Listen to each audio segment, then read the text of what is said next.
point of the time. John?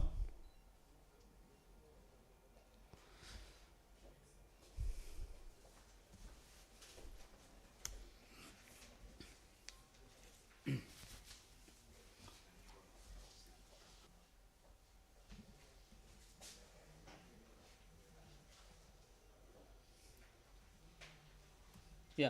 So I'll just give overview of what is there in the nose. Like we are going to remove maximum structures in next 2 days time, right?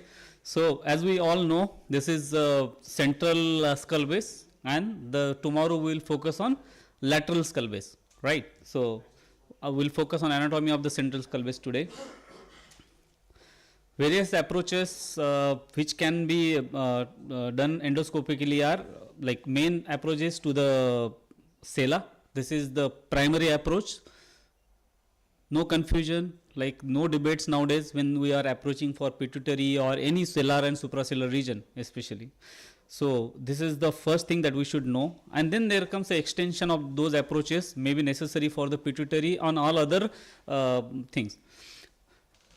So if we see, this is the tuberculum. So going for there, we call it as the transtubercular approach. From anterior to the tuberculum and posterior to ethmoidal arteries, posterior ethmoidal artery, we call it as a transplanum approach. Anteriorly, you can see this like cribriform plate. Like when we are going for the meningioma or encephalocele or something in that area, then we call transcribriform approach. Yeah. Then this is this is the sella. If we go down, this is the clivus. Then these are the transclival approaches, right? So this is in sagittal plane. This is the midline septum.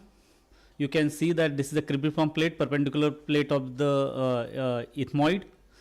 The sella is behind. Then there is a vertical this bony septum. It is called omer, which is attached to both. These will attach to the face of the sphenoid. Anterior there will be the septal cartilage. So whenever we are taking some approach, we have to make sure that what we are removing, how much we are disarticulating, because if you go and damage the septal cartilage, you go on removing, patient will have saddle nose. So there will be a complication. So basic idea is you take a time today and don't remove unnecessary structure. If you have any confusion, you ask us, we will tell what is that, what is the anatomy, how to go for it, and you will be doing it. We will be not doing it for you. Posteriorly, this is the sphenoid. So main idea is like for cellular approach, like we have to reach the sphenoid, and then we have to see that how it is developed. Like this, you can see this is pneumatized sphenoid septum. What I can see in this plane, like this is a sella, again this is tuberculum, this is the plenum, this is the cribriform area, this is the clival recess, this is the lateral anatomy, this is the clivus, right? What lies into the lateral part of nose? This everything we are going to see endoscopically one by one. So we enter from here, we take this elasticity, use of this elasticity of the vestibule, and then we insert our scope. But it is all crowded, and then we should know which structures are there. So in the lateral, we say we insert the scope between the middle turbinate and inferior turbinate. So we should be knowing that. So this is inferior turbinate, this is middle turbinate. You can see this is the superior turbinate. Sometimes there is another small supra turbinate is there. You can see this opening of sphenoid sinus. Mostly it is at the base of or the middle part of the superior turbinate, right? So you should be knowing that. You should not be going above it. This anatomical landmark, like as Rotan said, like if you are clear about the anatomy, this acts as your real IGS. You don't require any other navigation. So this is very important, landmark. Don't miss the landmark. So this is the sphenoid ostia, and then this is sphenoid cavity. Another, if we remove the middle turbinate, what we can see into the lateral wall, this is the uncinate process, hiatus semilunaris with the maxillary and this antrum opening. You can see this bulla ethmoidalis, right? There will be variety of different anatomy in different patients that you have to assess on the CT scan in all the patients, right? If you remove the superior turbinate, again you see this posterior ethmoidal cells, these are having the opening. Sometimes these ethmoidal cells which look small here, they can be in very pneumatized patients. Like this, every cell will act as a like big cavity. So you have to be very careful what you are removing. Don't put unnecessary pressure upward. Don't go above the superior and this above base of the middle terminal, because you may enter into the anterior cranial fossa. So if at all you are seeing, you be careful, like, okay, is it ethmoidal cells, and don't remove until unless you clear things into the posterior part of the nose. This is the nasolacrimal duct, inferior turbinate. Middle turbinate, there can be variety of ways. It can be like this. If it is a concha bullosa, then it can cause a problem in the surgery. We have to remove it. So we should be knowing it. Like, you should not be unnecessarily struggling during the surgery. This all, as you can see, you can make out during the CT scan. Also, you can see if at all there is there is a CSF leak and all. We have to find out what is the base, where is the leak, and what is its relationship. Another important point for middle turbinate, today we may be removing it, because if we are going for the extended approaches, most of the time we have to remove the middle turbinate. But you cannot just go and catch it, there are very nice steps. If you follow that, there will be no bleeding. You have good stump. So if you see from anterior to posterior, as you can see here, like if you go from anterior, you can see this middle turbinate, right? But there are three attachments. You can see this is vertical attachment, then there comes basal lamella, there is a lateral attachment, and then there comes a posterior attachment. That you can see during endoscopy. From anterior, this is the anterior part, this is the superior attachment. You can see this is the lateral attachment, and then there will be this is the posterior attachment. So during surgery, what we do, we just coagulate this base, leaving some remnants there. So that we will show during the videos. Then we take the lie. You can see this lie of this, this is the anterior attachment, then it goes down. So you cut it and then you put it down. So you follow the curve of that middle turbinate, which helps you. So this anatomy helps you to understand what exactly you are removing during surgery. And be careful during the posterior part, because posterior part is attached to the posterior ethmoidal plate of palatine bone, where you can have this spinopalatine artery, which is actually supplied to your flap. So be careful while removing the posterior part. Again, you can see this the middle turbinate. You can see the superior attachment and the variety of structure that we have mentioned in the CT scan. You can see this maxilla, you can see the uncinate process, you can see the bulla uncinate process, you can see bulla ethmoidalis and their opening. Inferior turbinates. Another, this ethmoid anatomy, you can see this perpendicular plate of ethmoid, cristacellae on the top, and then variety of this concha on the lateral side. So as I said, just below the skull base, there are variety of the group of the cells, like anterior ethmoidal cells and posterior ethmoidal cells. You can see this is the sphenoid cavity, another cell in the last, and then you have to be careful about this posterior ethmoidal cells, which sometimes can become Onodi cells, which I will show into another topic, which have some surgical importance. So sometimes when you are operating, you have to clear those cells for the better understanding of the anatomy and approach. As you can see, from anterior to posterior, this is anterior group of ethmoid cell, posterior group of ethmoidal cells, and then this is the sphenoid cell. This is the normal. Sometimes this posterior ethmoidal cells can become a bigger one, it is a bigger projecting into the sphenoid cavity. We call it the Onodi cell. Surgical importance is when sometimes the beginners, when he enter into the cavity, and already there is a little bit of bleeding, and you become afraid about you keep coagulating or something like that. You enter one of the cavity, you feel that this is only a sphenoid cavity, and when you enter that cavity, you can see this optic protuberance as a sella. This happened actually, and that's why it is detailed explained into the literature. You can take it as a sella and then you damage all the structures around.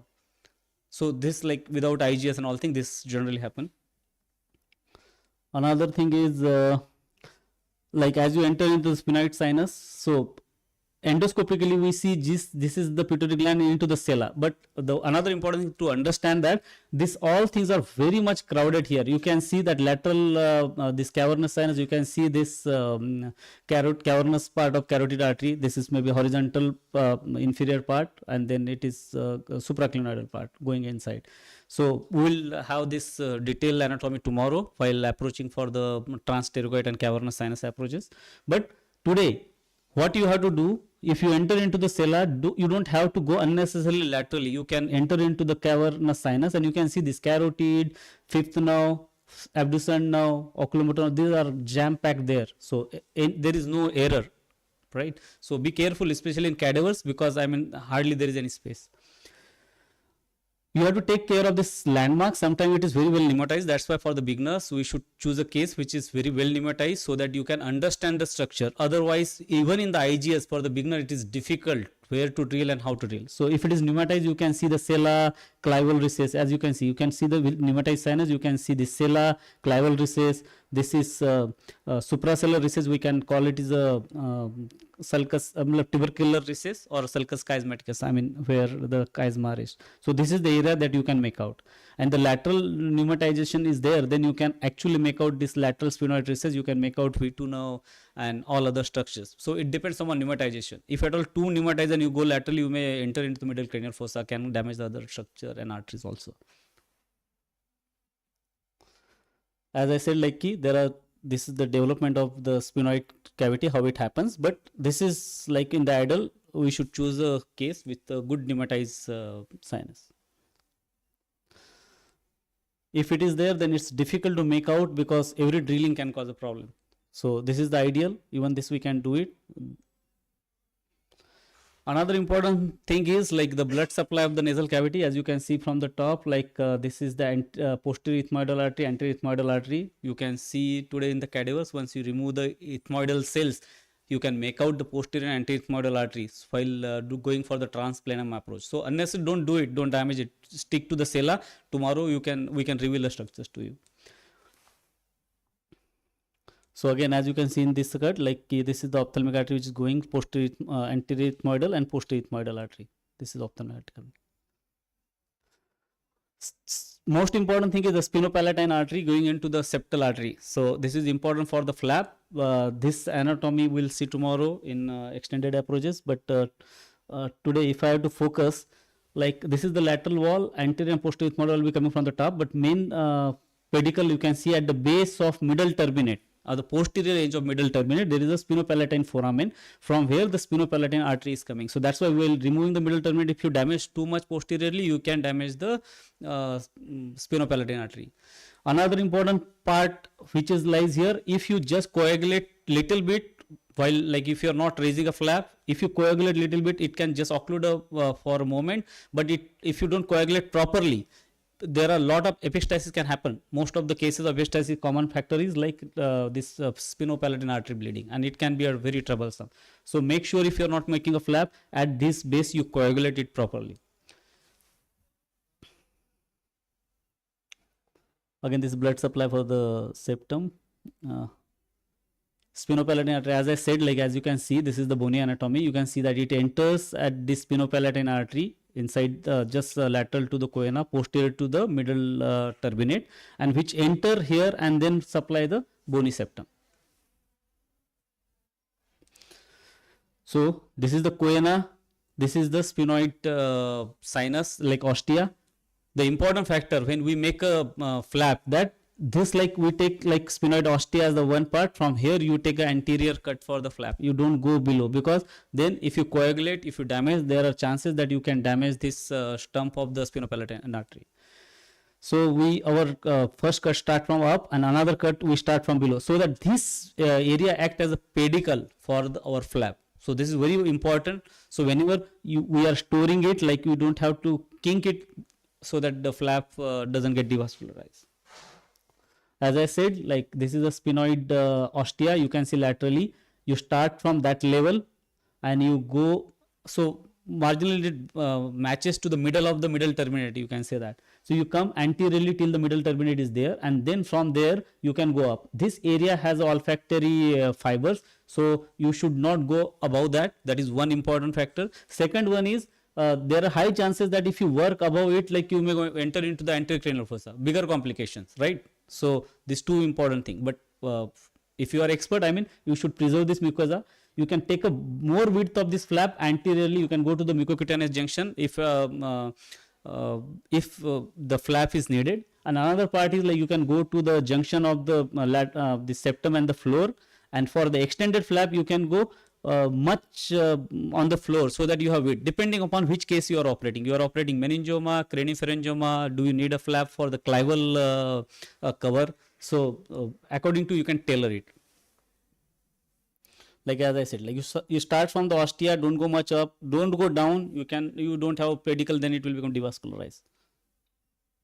So this is another endoscopic anatomy. You can say that, like as I entered in, I can see the middle turbinate. This is the inferior turbinate.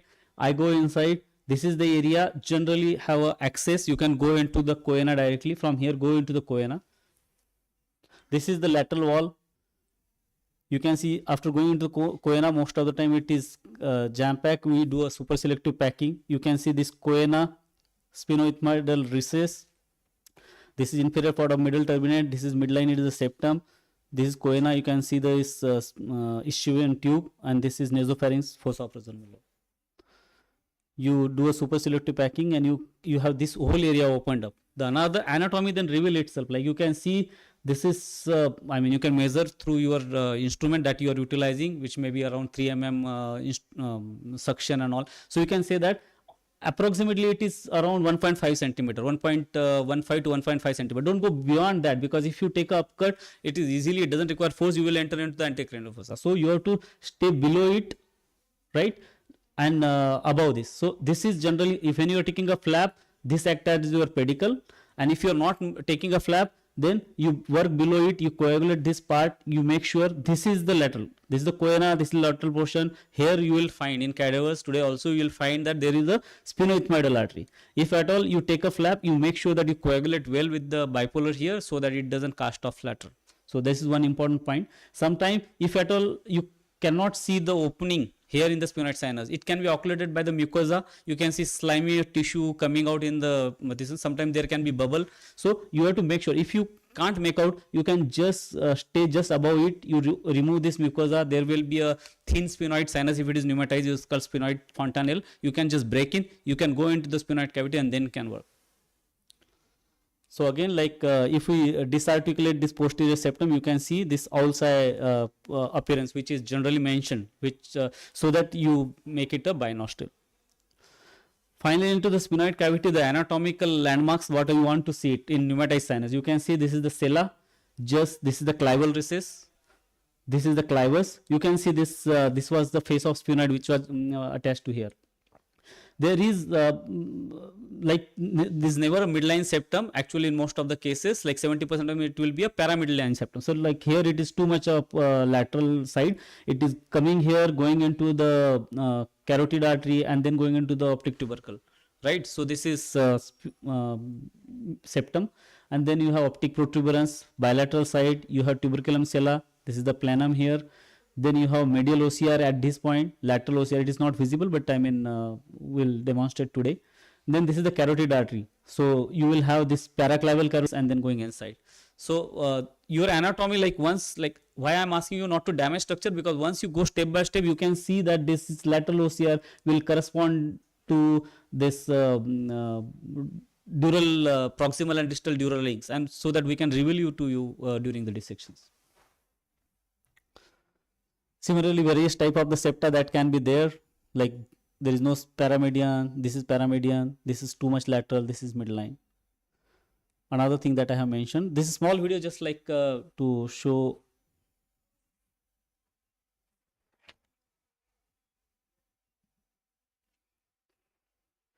Like you enter into a side, you see the midline, this middle turbinate, you see that it is gang. Sphenoid ostia, we are doing a posterior septectomy so that it is having a binostril.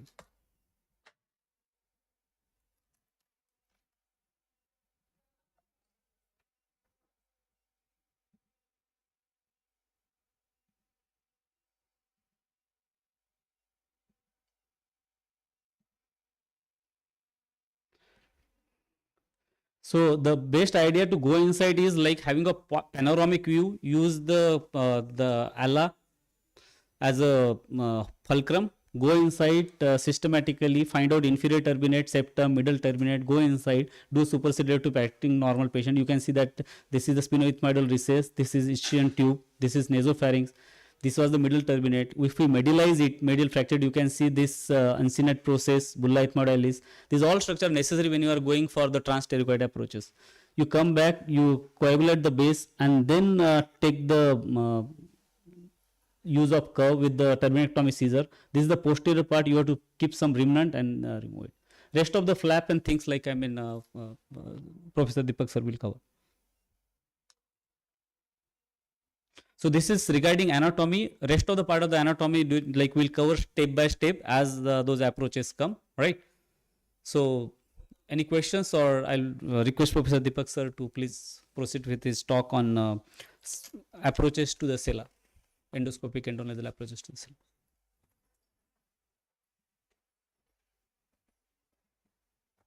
आपका इसमें ऐसे में sir तुम्हारा बताइए. Thank you, Datta.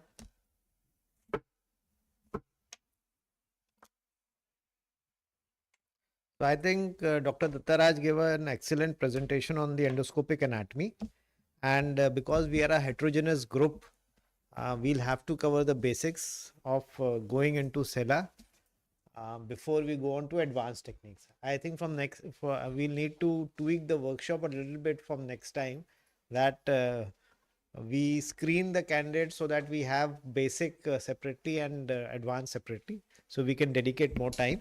But I think this is a good learning experience for all of us, and he had planned it that way, that we'll cover everything in 2 days. Even though the standard approach to the pituitary, a lot of us are already doing pituitary surgery, there is no harm in seeing how other people do, because there are various ways to skin a cat. And even today when I'm doing pituitary, there are questions in my mind.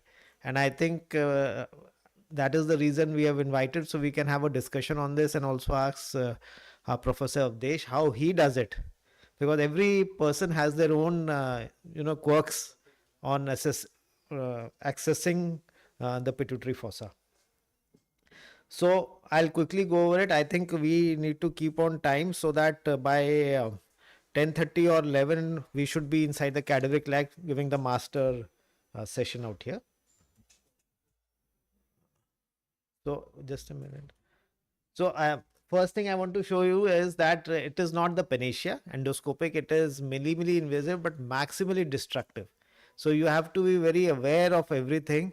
It is not just because you think it's fancy and you're getting to learn new things that you advise it for every patient. My own brother had pituitary tumor. I gave him gamma knife. I didn't go for endoscopic, because it is a different thing for your own relative and for other patients, So he had also a tumor which was around between 2 to 3 centimeters, suprasellar, just abutting, just around 2 millimeters away from optic chiasma.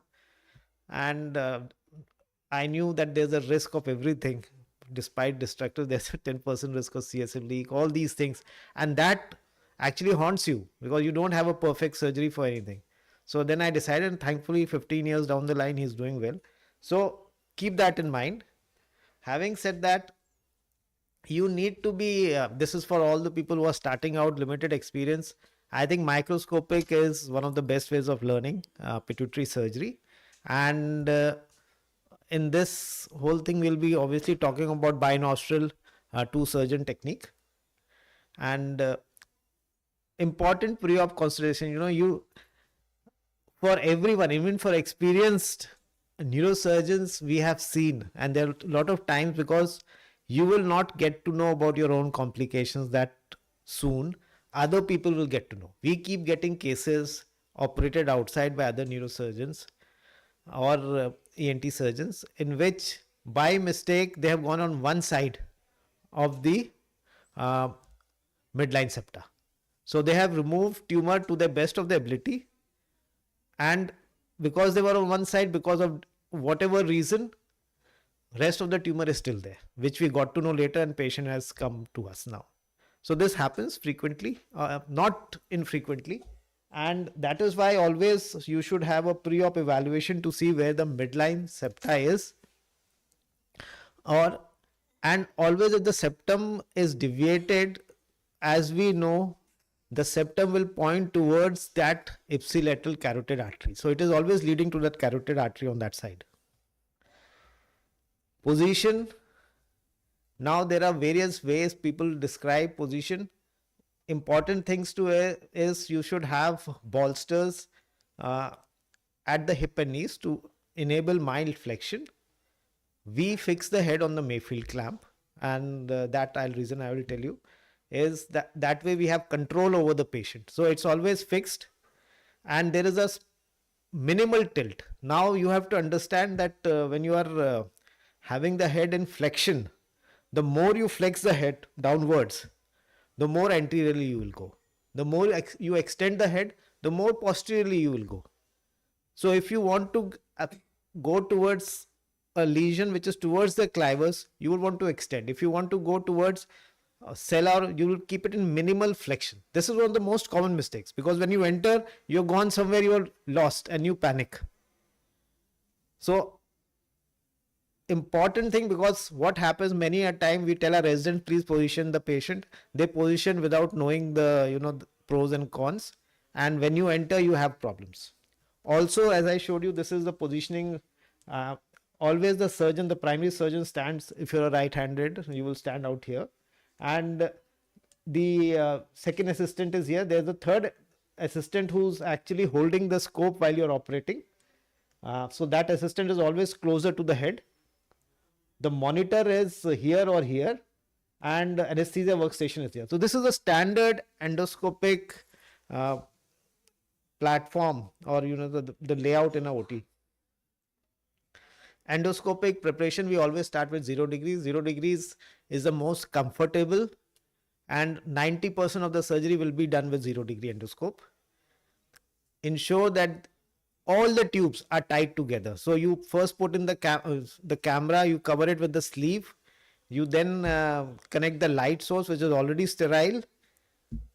Irrigation always connected, and all these pipes will need to be using tape or whatever gauze piece. You need to tie them at various points so that they become a single unit. That is important. Also, how you hold the endoscope, there is no whichever way is comfortable to you. However, what I personally use, I use an endoscopic holder, not for the endoscope, but for myself. So what I do is, this endoscope holder is here. This is the patient here, and I connect this endoscopic holder. It is lying like this, so that my hand is always resting on the endoscope holder. So I put a towel here, tie it out. So while I'm operating, my hand is resting on the endoscopic holder while holding it. This dramatically reduces the fatigue. So you should always practice that. And here also, if you can see, this is the endoscopic holder to just keep my hand in position. So I always rest my forearm on that while operating. So it has to be positioned at the right height. And it really helps, I can tell you. When your assistant also holds the endoscope, you're fighting for the same endoscopic holder to keep your arm in. So once, obviously, he takes over the endoscope, he puts his hand on that. Also, you should have two, I would say, chambers or whatever you want for keeping. One is for Savlon and one is for saline. So you always, when it gets, there is misting or blood coming into the endoscope, which happens frequently, especially in the initial phase, even for experienced neurosurgeon or endoscopic surgeon. So warm saline, that is the buzzword, warm saline you should keep. Why warm? It prevents misting. Otherwise your scope will fog as soon as you put it inside. So always use warm saline. Irrigation is also warm saline. Keep replacing it frequently. That's what we do. Make sure that it's warm, and it will really make your surgery more, I would say, less tiring. So first dip it in Savlon whenever the endoscope gets blurred. Then dip it in saline, clean it with a dry gauze, and you're back in action.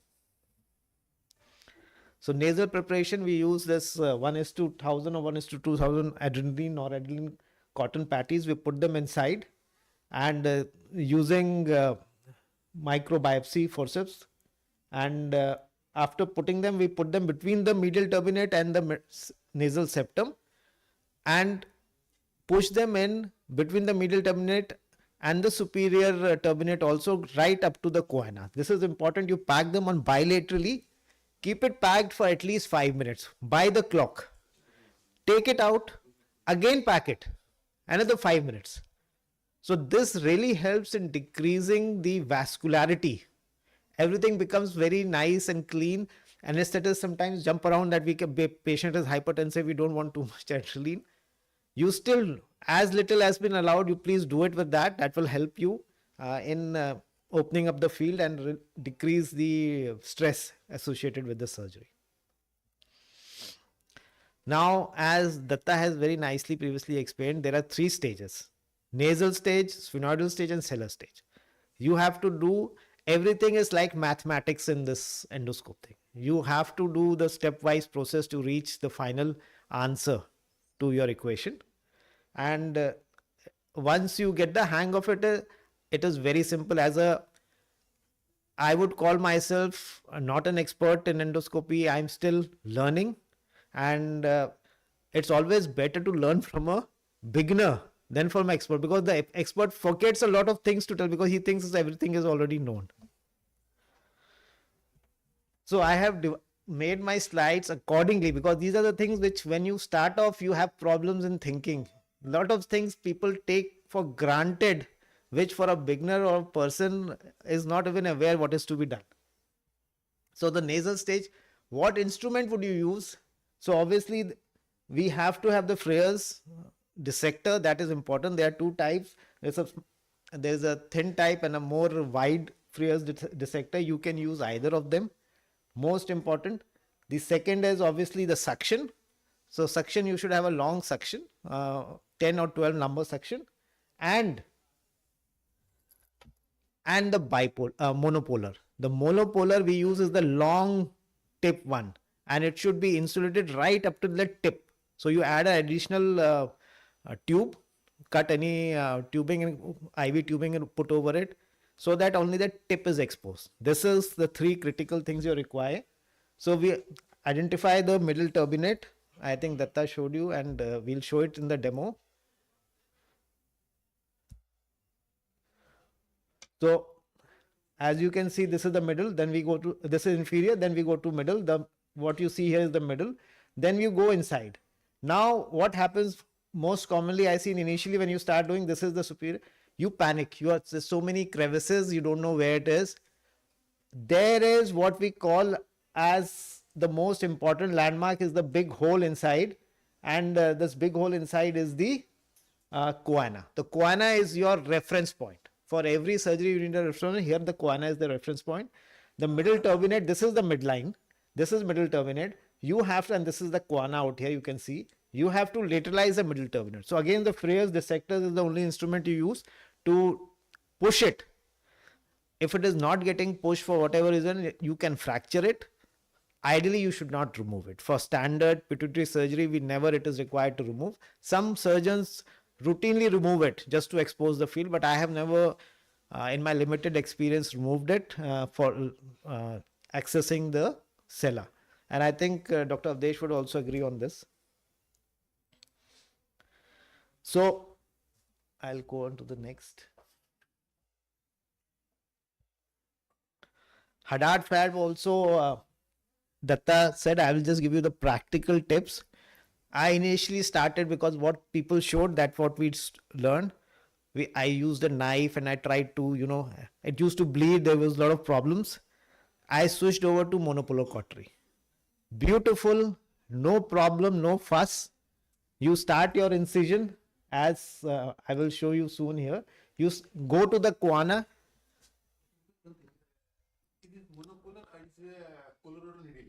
No, it'll kind of end. So it's a pointed monopolar.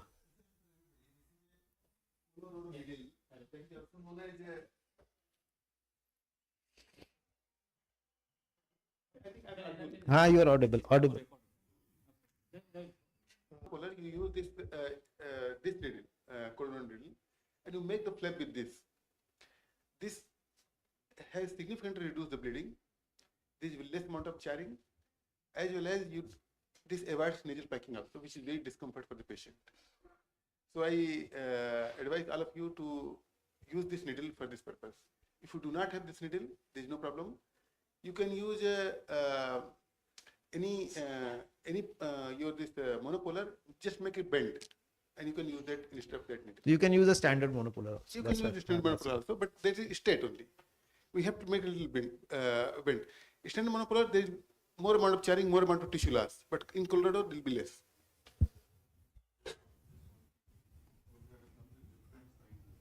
It's a large size. It's large size. I don't remember the exact dimension, but I think it's about 6 centimeter. It's not the small one. The tip will be a little curved, slightly probably 45-degree angle. If it is not, you can make it curved, as Dr. Avdesh said. You can bend it. Always that's a very important point. The monopolar tip has to be bent, so that when you keep it inside, it is always like a hook. So you can mark it any way you want. That is important. I think we could make it this class very interactive, because you can ask some questions and the doubts can be solved. Yes, yes. It's about 2,500 rupees. Maybe a little more, but I think this is a good thing. But what we are telling you, these are the options.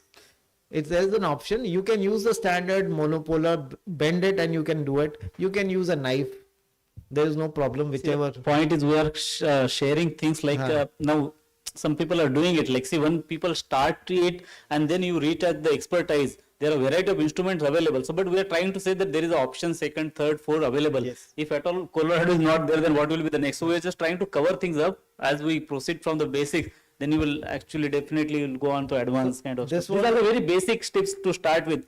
Most of the neurosurgeons, like if they don't have the neuro ENT colleagues around, they have problems, right? One of my students in somewhere in Maharashtra, he did not have Colorado.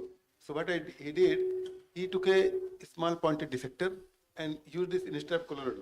He is doing very well with that also. Chetan God bole. Yes. So you can do anything, but the purpose is it should be something similar like that, and you can have some difference with the as contrast to the standard one, but you can do the thing. It's a one-time. No, Colorado you can use several times. It's not disposable. You can use several times. So, what I want to say, on the video, it sounds a little, it looks a little, odd how you're doing it. You have to imagine you go to the choana, deep inside you see the hole, identify the superior edge of the choana, start, as Datta said, a little superior, let's say 1 centimeter near the ostia, keep going up. Don't go so superior that you go on and damage this area. Then you turn on the nasal septum, you turn anteriorly, keep going anteriorly as much as possible. That is the standard. And then you come down. Now the problem is, when you come down or inferiorly at this point, if you do not take, if you want a large flap, you have to go all the way down, almost up to the inferior turbinate. Up to the inferior, because if you stop here and then make it, it will be a very thin and narrow flap. So nobody wants a thin and narrow flap. So you have to make it broad. You have to keep going down under inferiorly, anteriorly, up to the inferior turbinate. At this point, then you go back inside. Then you go back inside and you will reach here and you have the flap. Now the problem is, this flap will lie in your way. You have to push it inside the choana so that it lies inside there.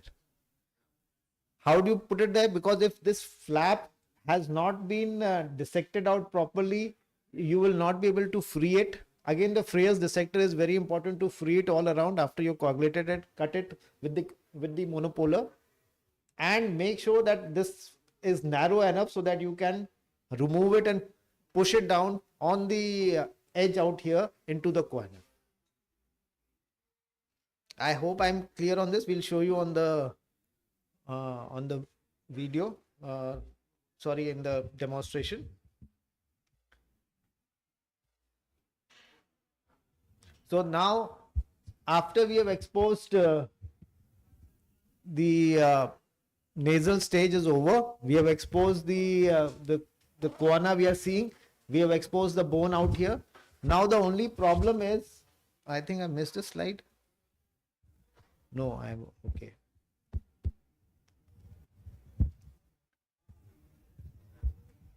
You have exposed this. You are seeing the bone out here.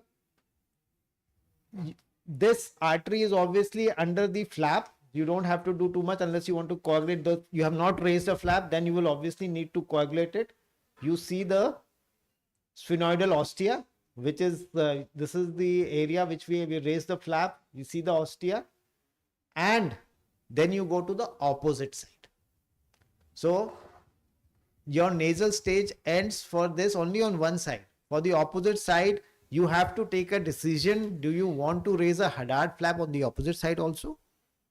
Or do you want to just coagulate it, the sphenopalatine artery, and dissect out the area so that you have exposed sphenoid rostrum on both the sides? This is the sphenoid rostrum is the end point and the second reference point after the corner. Remember that. So you should be able to see the vertical edge of bone coming out, the vomer, which we call which continues as the midline septum. That is most important, second reference point. So when you see that bone, you know you are in the right place. You don't need anything. Your anatomy is 100% clear. Then you go on the opposite side. Now the problem is, what I do personally is I raise a big flap or Hadad most of the time for two reasons. I get a double experience in making a Hadad flap bilaterally, and although I will use only one Hadad flap, the rest I put back at the end of the surgery. So I just, with some glue, I paste it all so that this flap is not destroyed. If I do it the other way, where I coagulate the sphenopalatine artery and coagulate the whole area to expose the vomer, then I am destroying much more mucosa. So I have done both ways. I find taking a flap much more easier, because anyway you have to remove the posterior part of the septum to get a binostril approach. Dr. Avdesh, you have any points on this? Very interesting thing. What I'm telling, what Deepak does, he makes Hadad flap on both sides. So because one thing is very clear, that this is a binostril procedure. So you have to access both nostril. Otherwise, the instrument maneuverability will be very poor. So you have to do it. What Dr. Deepak is telling, that he makes Hadad flap on one side, and other side he also makes Hadad flap, which he repulses back. Many people what do they do? They just coagulate this area and destroy this part of mucosa. On the opposite side. On the opposite side of the Hadad. So, and then after they make it binostril. So in that way, the opposite side, this much mucosa will be wasted. So what I do in between things.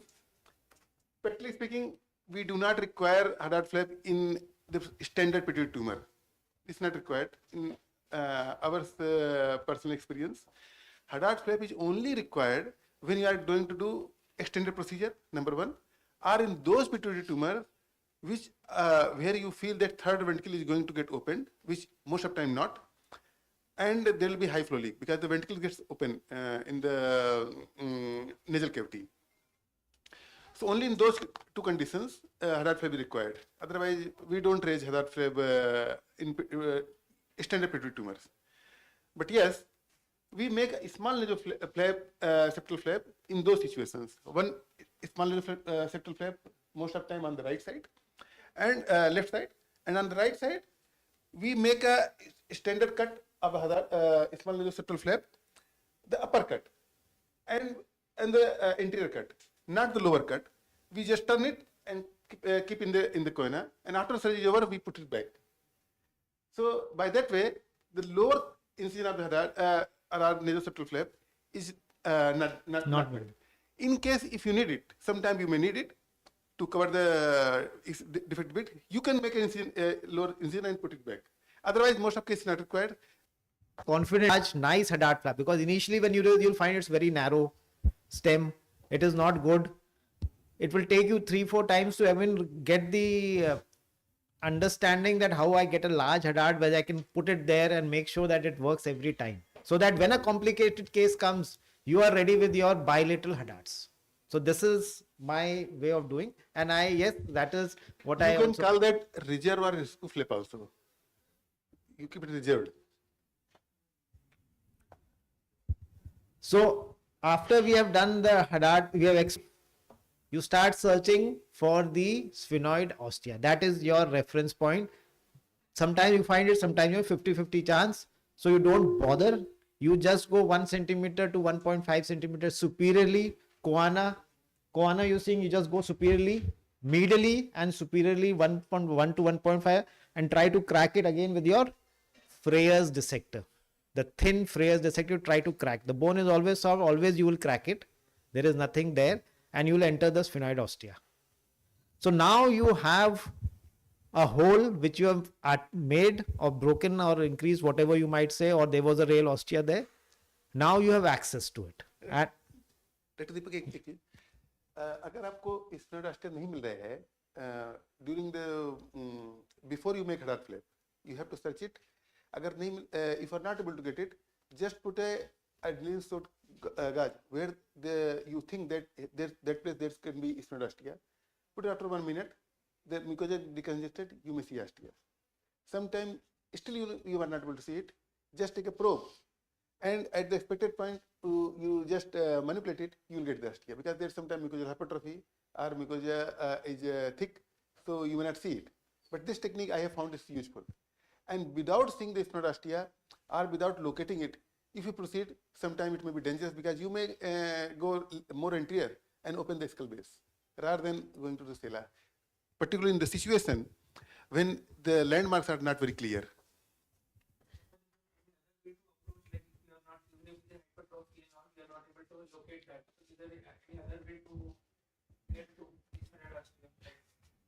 see, as I said, there is, you go 1 centimeters up and you probe it with your Freyr's pointed thing, you will always enter it. So if at all you don't see the landmark, don't go more than 1.15 or 1.5 centimeter above it. Like that is one thing. Second point, what we mentioned that we can coagulate from the face of the sphenoid and go. But that is when you are going for the pituitary. But if at all you want to make a Hadad flap, then you can't do that, right? So the best thing is, as sir said, go 1 centimeter or 1 centimeter up. Don't go beyond that. You can restrict to the 1.5. That will be better when because you need a Hadad flap. So what we have done now is, this is the Koana. Koana is always the reference point. This, what we are seeing is superior to the Koana now. We have, this is what is the vomer. So this is the vomer bone out here coming. This is the sphenoid ostia we have broken on one side, which is visible. And after removing this midline septum which is there, we can now see the opposite sphenoid ostia which we break. So I'll show you how we remove the septum also. I hope. So we have to remove the nasal septum. That is a very, very important part of the procedure, because unless you remove the nasal septum posteriorly, you do not have access to the opposite side and you do not have a binostril technique. So you see, this is the thin bony, or I would say posteriorly we have this bony septum coming in. So you have to break it, remove this part, and using your backbiter, the instrument which you use is the backbiter. You introduce that instrument from the opposite side and you break the bone, cut it till the question arises, how much do you cut it? Superiorly as well as anteriorly as you're coming down. So you cut it to the junction, up to the bony cartilaginous junction. That is the first, I would say, reference point. You do not go to anterior, otherwise you remove his whole midline septum. So you only have to remove this bone till that. It is important that you go superiorly high enough and remove all the area here. So this is what we are seeing posteriorly. Here's the corner is here. We have removed this bone. Why you need to remove a big margin? Because when you introduce any instrument from the opposite side, it will hit the structures unless you have a good gap out here. So you should have a good area to put these instruments from the opposite side. And this also you learn from experience. So this is the backbiter which I was talking about. So this is how we introduce from the, so I'm introducing from this side and I'm removing this bone. So there's a small hole which has been made in the mucosa if you've not done a Hadad flap. If you raise the Hadad flap, this should automatically be empty on the opposite side also.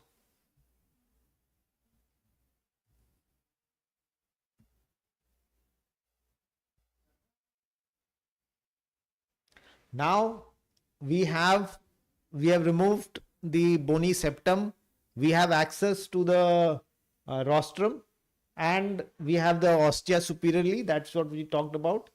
Caudally, how much do you expose? That's the next question which comes, because you can keep going laterally and inferiorly. So the caudal is the pterygosphenoid synchondrosis, and laterally is the sphenoethmoidal section. So these are the landmarks for your opening laterally, inferiorly, for every case for a standard pituitary surgery. And I'll just play this video.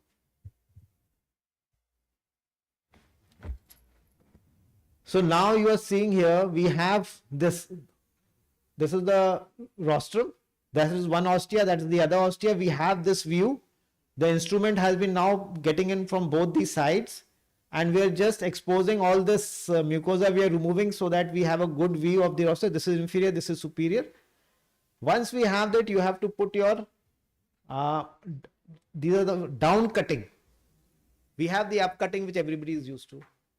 Down cutting is one instrument which we use only here. Beautiful instrument. We have to put a down cutting for 2 mm, sometimes 1 mm.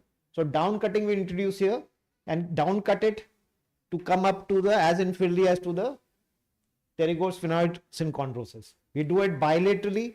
If it is very hard, bone thick, you can use a diamond burr. That's a separate thing. In acromegaly, in all these patients, the bone may be very, or in the sphenoidal type of sella.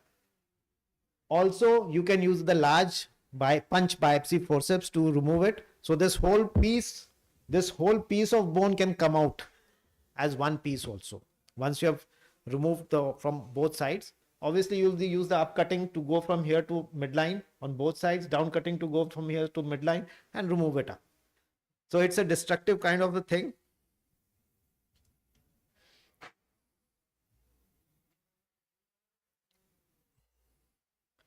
And let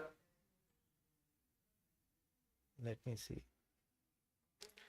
So after you have removed this part, you will come to the, this is what it actually looks like. This is what the beautiful photos which we see after you remove the mucosa and everything. But this is what you will not see any landmarks. So don't get afraid. This is what this actual, when you enter, you will just see blood and mucosa and everything out here. But if your anatomy is correct, always the reference point remains the same, the choana, the midline rostrum, which is coming there. And then you see the sellar flow. So this might be a bulge out here. Obviously, it won't be looking so pretty where you can see all the structures immediately. But the sellar flow should be recognized after you remove the sphenoidal flow. So this is the video. So you can see we are going inside and we are coming there. So the final stage after the sphenoidal stage, obviously inside the sphenoid you have to remove the mucosa also using a microbiopsy forceps. So these are all steps. So you ensure that you remove the mucosa, the sphenoid is completely clean. Yes. Towards the level of the pterygosphenoid synchondrosis, just below that is the parieto-vaginal canal which emits pharyngeal nerve. So how you protect pharyngeal nerve, or it is resected off? No, in standard pituitary we don't go that caudally or laterally. Only in extended, I think Avdesh will tell, that is for tomorrow, how we protect it. Dr. Avdesh, you want to answer? Actually, we just see that area and don't do beyond that in extended pituitary surgery. But in extended cases, you have to see it. Sometimes you cut it, and cutting it doesn't cause any problem. But this is an important landmark because just lateral to it, there is a median nerve. So that is important in extended process, but not in extended pituitary. Extended pituitary, you just go to that area, don't disturb it. Up to the median nerve, we have to expose. Median nerve is an important landmark. We'll come tomorrow.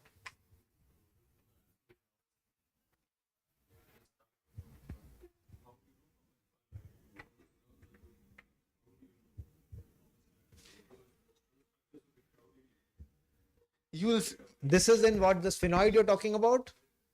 In sphenoid, and yes, very good question, very good question. How much do you go laterally? Difficult to answer.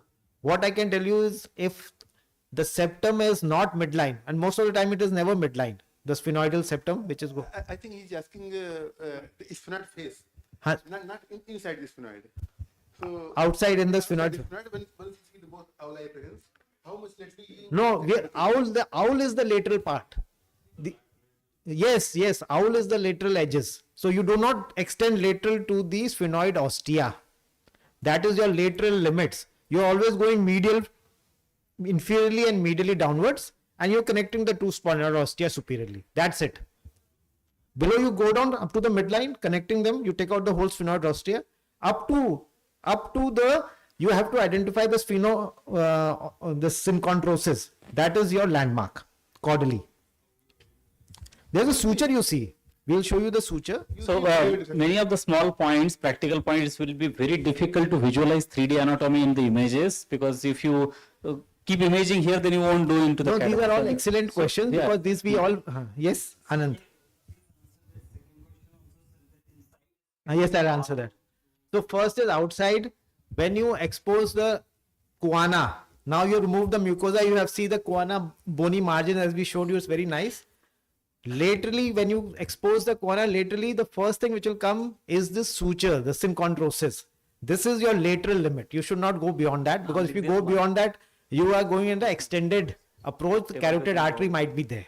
So that is, always try to remain medial. So we are going towards the midline. Choana is the upper limit, lower limit for your joining the dots of the from the sphenoid ostium downwards into it. So this, your whole piece of bone comes out. I think that Deepak will show it this in the We'll cadaver. show it in the. So rostrum sits onto the sphenoid bone, that this get disarticulated, and we can see. And the main idea is, like, see, it is dependent on the pneumatization. If it is not pneumatized, then you have to drill more. You have to drill that sphenoid base more.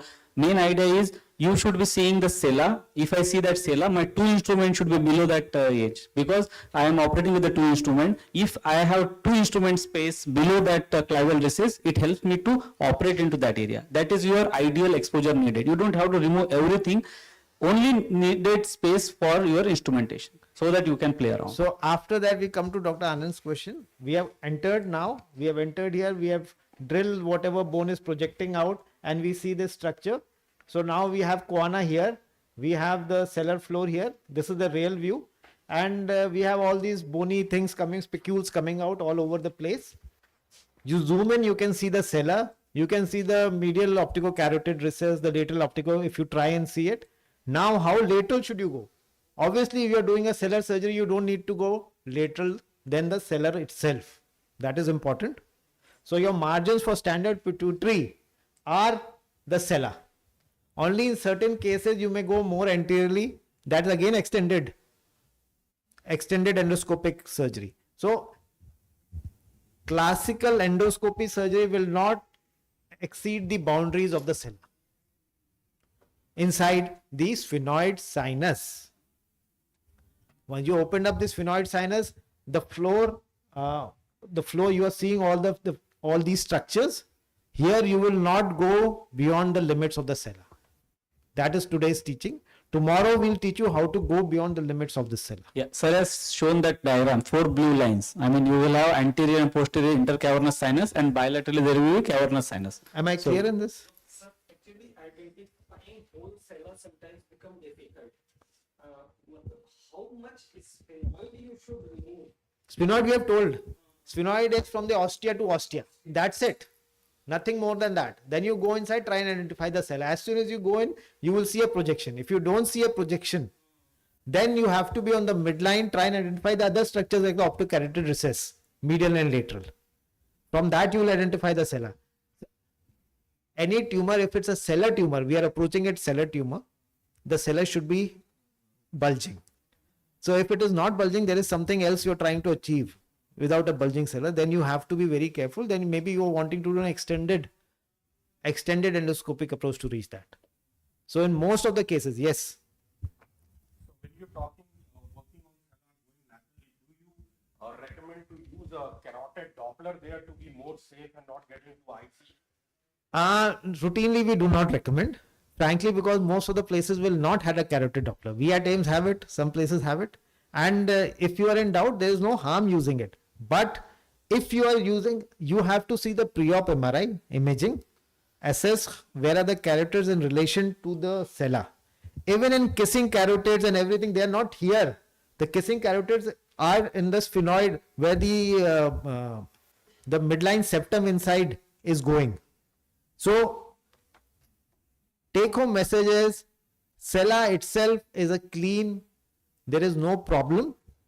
Laterally, obviously, you have an issue. So, wherever you're bulging, if I'm here, there's an issue. So, I will not make it so big that I'm going right at the edge in the very beginning. Then you can, once you have exposed the sella, you're seeing the edges. I will tell you next part how you will, in the sella stage, how you know you have reached the edge. Because once you put your instruments in, you go in the endoscope, you can feel the medial wall of the cavernous sinus. That is very important. Any instrument you put your pituitary dissectors, you can feel the wall on either side. Those who have done the pituitary surgery can feel it. So as soon as you put, you know there's a structure here. Now you know it's a lateral wall. And you know how far is it from the edge of this bone. So if that bone is, you have a very small opening here, this whole bone is there, you can feel that's very far away, I can't even feel the wall, you need to obviously go laterally to expose and reach that level where the medial wall of the cavernous sinus, obviously the carotid will be lying inside that. So that is our way, but yes, sometimes there is doubt, and in complicated cases where the MRI also reveals that the carotid may be closed, there is no harm in using the carotid Doppler. So I'll quickly move on here. So here we are just drilling this, I don't know how long, to reach the sellar bone. So we have the, now we are opening it up, as you can see, with the question which was asked, how much do we open up? And then what we do is we use then you use number 1. Either you can use number 1 or you can use the diamond burr to tap it. Sometimes it's so thin that you can crack it and then use the number 1 upcutting to make a kind of a flap which can be put back also. Some people put it back. That depends upon you. And we have it now exposed. So you see, this is a cadaver demonstration only. So you can see in a normal sella also you can expose it nicely. In a normal sella, there was no tumor, yet you could see the bulge. So this was from a previous cadaveric demonstration. This is the pituitary fossa. You can see how laterally we can easily see all around it. Is it cadaver or live? Cadaver. It looks live, but it's cadaver. So this is the final view when you are inside the sella, which we will show you. And now how do you open the dura?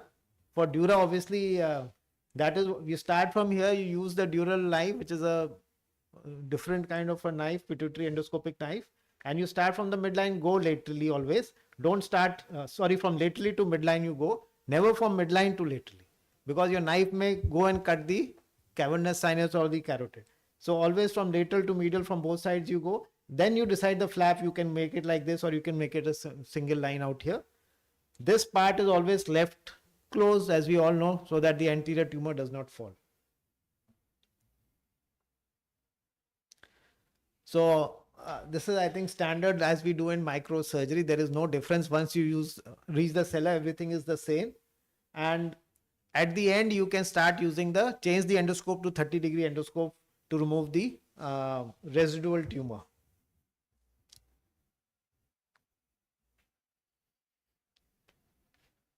Also, in cases of large tumors, we put in a preoperative drain. Arachnoid bulge is very important. Sometimes you think you remove the tumor, but there is no arachnoid bulge. What does that mean? It means there is tumor still left behind. You have to go in and see where the tumor is, because without arachnoid bulge, it means there is some significant tumor still there. So once you have arachnoid bulge from all sides, then you are safe. and you can, then the reconstruction. Yes, yes. Preoperative lumbar drain for what, sir? Preoperative lumbar, big tumors where you think there are various, I would say, studies and surgeons. There are two ways of doing it. One is obviously you do a Valsalva to make sure the arachnoid bulge occurs. The second is some people push in saline through the lumbar drain to make the arachnoid bulge come in. Third is to prevent post-op CSF leak. We want the lumbar drain put at the very beginning, so that the pressure is not there. What happens in large tumors, the arachnoid is very thin, bulging with CSF. So if you have a pre-op lumbar drain, that pressure on the bulging thin arachnoid will not be there that much. So in large tumors is always better. Depends again on preference, or there's literature on both sides, that if you have a lumbar drain, there's less chance of that thin arachnoid rupturing following your surgery. So that chances that you may get away without a leak. That is the thing. So I'll stop my talk here. Thank you so much. Any questions?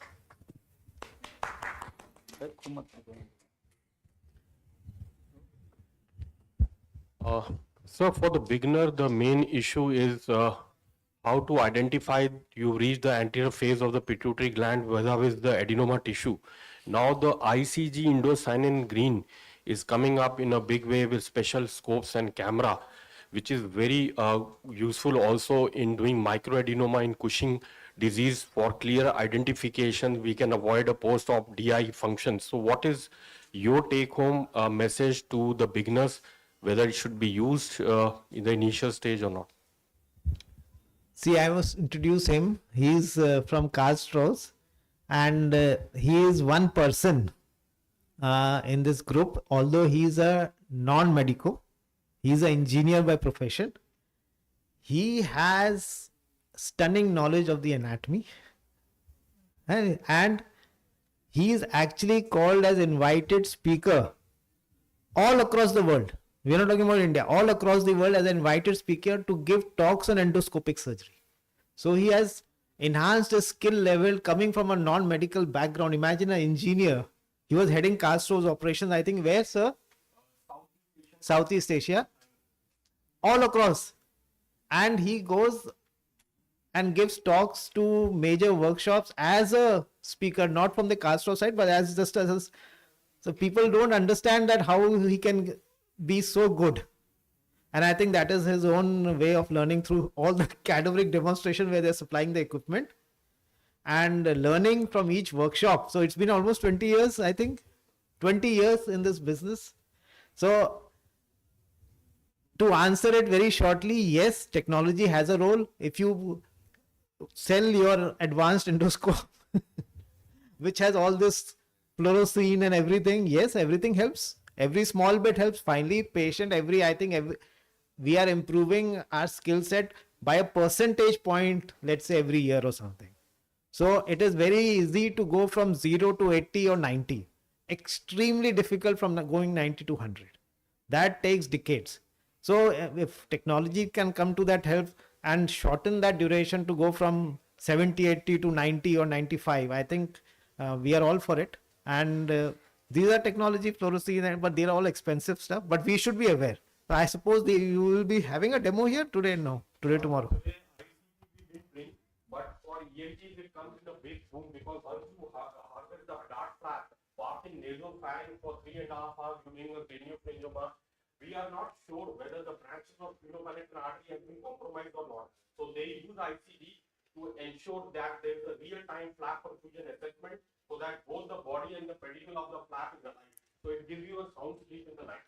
Very nice. So I think that's a new thing we have learned today, that to assess the viability of the sphenopalatine, of the Hadad flap, and to ensure that the sphenopalatine artery, we can do ICG injection and see it coming through. And because it's a very thin mucosa, I am sure it should be visible very nicely. So obviously that these are the things which are interesting also. So you can ensure, and I thank you for bringing it up. It's learning for us also.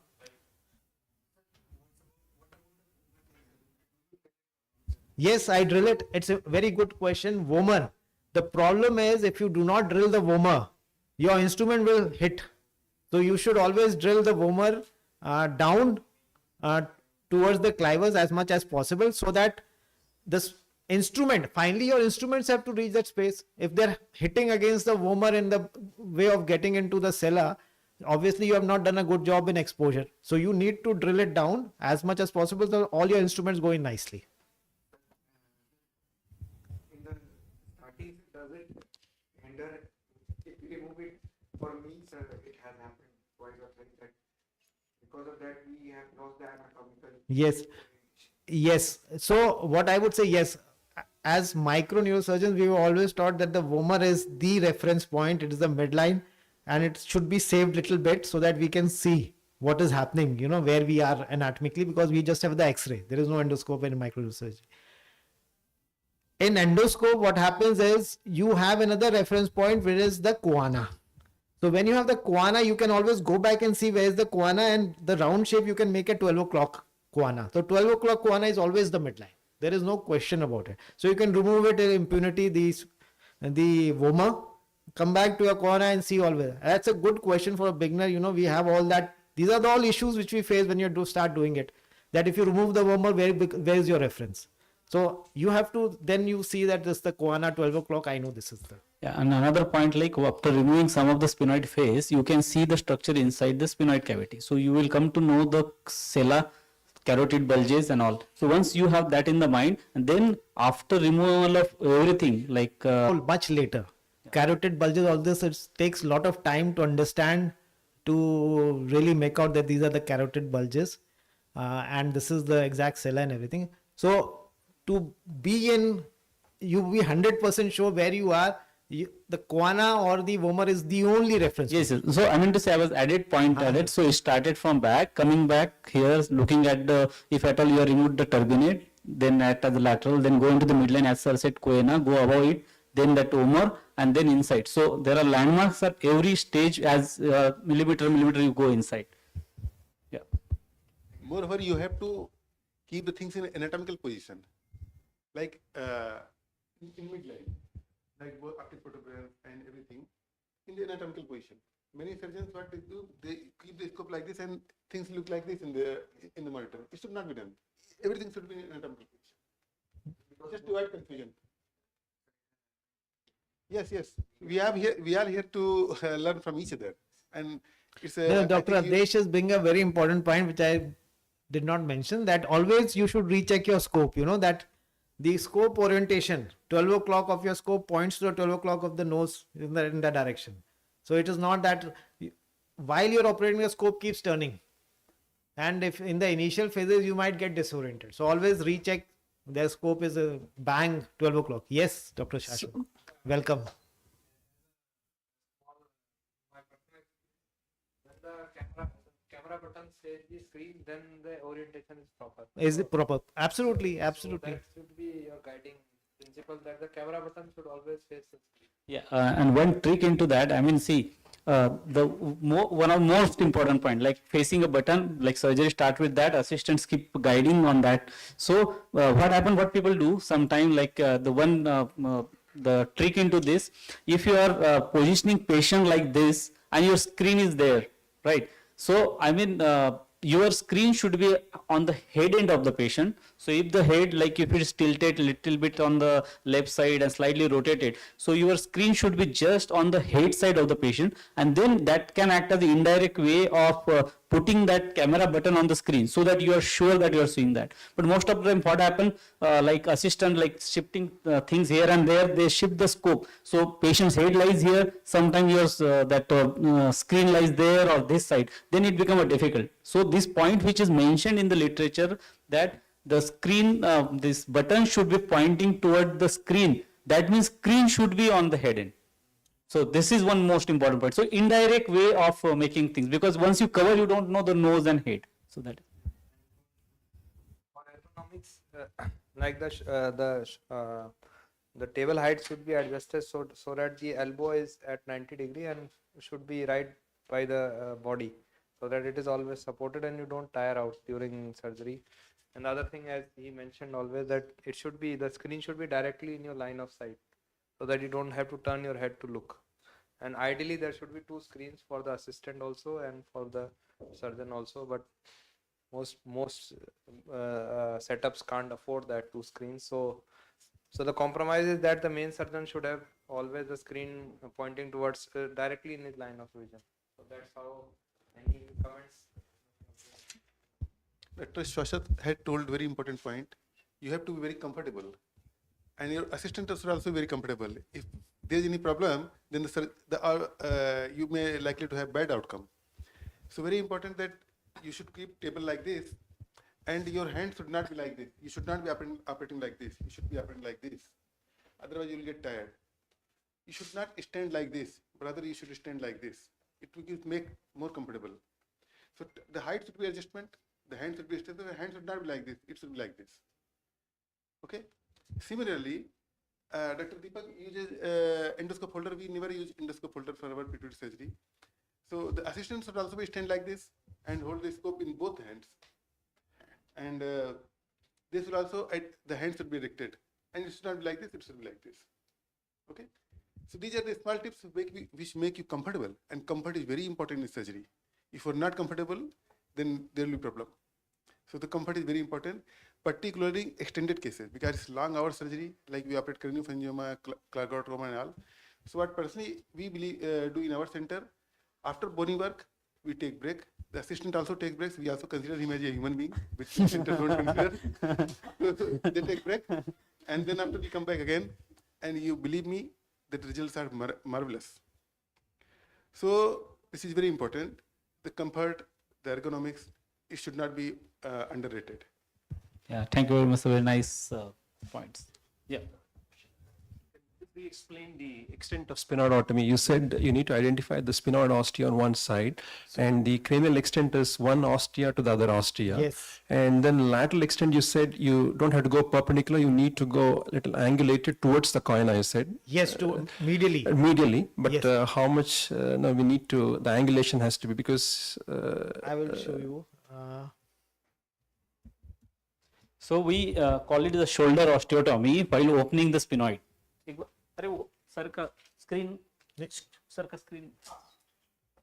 So there are two different points. Like what sir said, like when we go, like if you're opening the sphenoid, how you will open? Where you crack the hole, right? So you do a shoulder osteotomy. I mean, you go from that ostia, you go down and medially. Because if you go down and laterally, you don't know what is lies there, right? So you can't go. So, but midline there is definitely a cavity. So you start from ostia, take your rhongel, go down and medially. So you do on both the sides. So that act as a like you thin out the base of that rostrum, and you can take the rostrum out completely. So this is we call this shoulder osteotomy. Very well explained. So then it becomes sphenoid.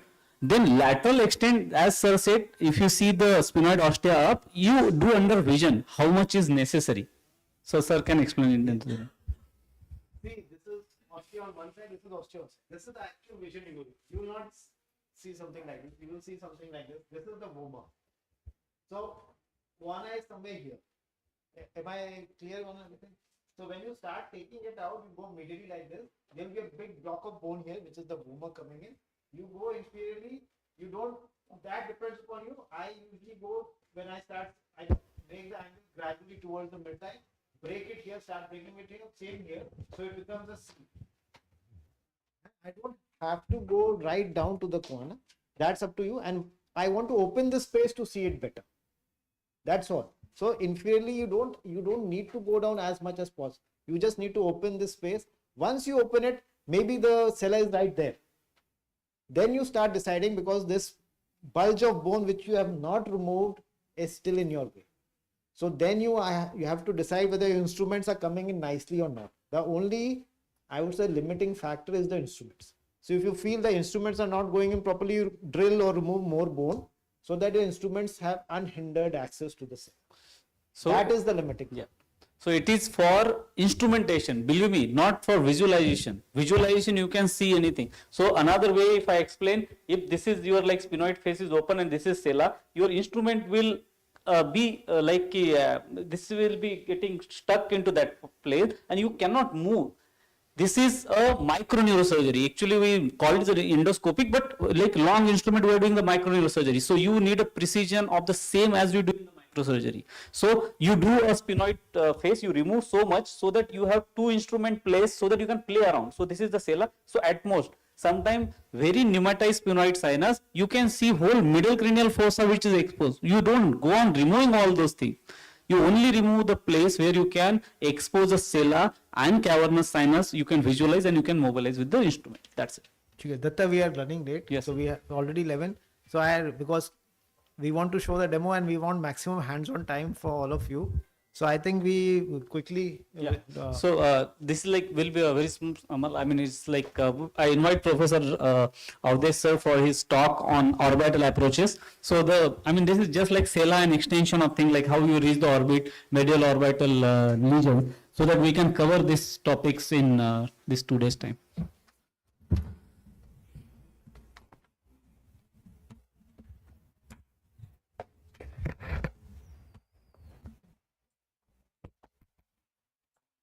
So before I start my presentation, I would like to thank Dr. Deepak, Dr. Dattaraj for giving me this opportunity. And it is an honor for me to be here as a part of this meeting because whatever I have learned, the credit goes to the AIMS because I have been trained from here.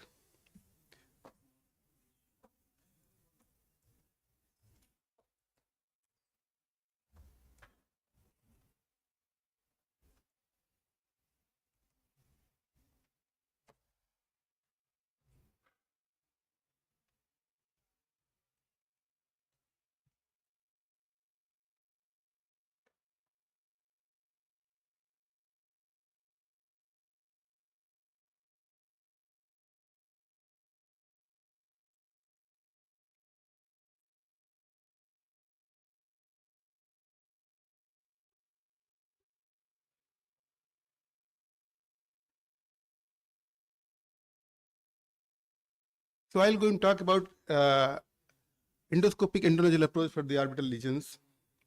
So orbital tumors are not very common in neurosurgical practice. Basically, we get referral from sometimes from ophthalmologist or some of our ENT colleagues. And the mainstay of treatment is surgical excision.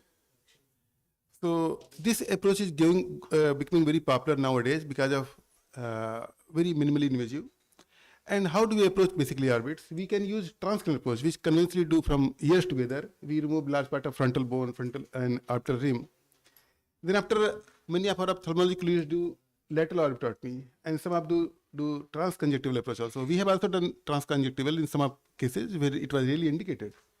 And this approach, endonasal endoscopic, is another paradigm of endoscopic surgery, which is becoming very popular. You will see in the subsequent slides. So what is the basically rationale? This approach provides direct access to the lesion and the shortest route. This is the basic concept of every surgery. You want to approach the tumor, the best approach is the shortest route, and which gives direct access without doing much destruction or reducing approach-related morbidity. As you can see here in this schematic diagram, this is the orbit and this is nasal cavity, and both are separated by a thin ethmoid bone. You open the ethmoid bone, the entire middle of the orbit is in front of you, and you can access any tumor which is predominantly located in the middle part of the orbit. So this is the rationale about this approach. So how we do it? There are 4 gates has been described. Uncinate process, bulla ethmoidal, ground lamella, anterior sphenoid wall. You have to open all these 4 gates from anterior to posterior to expose the entire middle wall of the orbit. This is a schematic diagram. You can see this is the middle turbinate, this is the uncinate, this is bulla ethmoidal, this is ground lamella, this is anterior sphenoid wall. So we will open each and these are funny names. These are part of ethmoid bone basically. Ethmoid is a big bone, and these are part of it. You have to open these, and entire work is done in the middle meatus. What is middle meatus? The area which is lateral to the middle turbinate. So I will just explain. This is the middle turbinate. Once you middleize it, the first excision you will see the uncinate process. So you will remove it. Then after you will see bulla ethmoidal. What is bulla? Bulla is the nothing but largest anterior ethmoid hair cell. So you will remove it. The second gate is open. Then the third thing is comes ground lamella.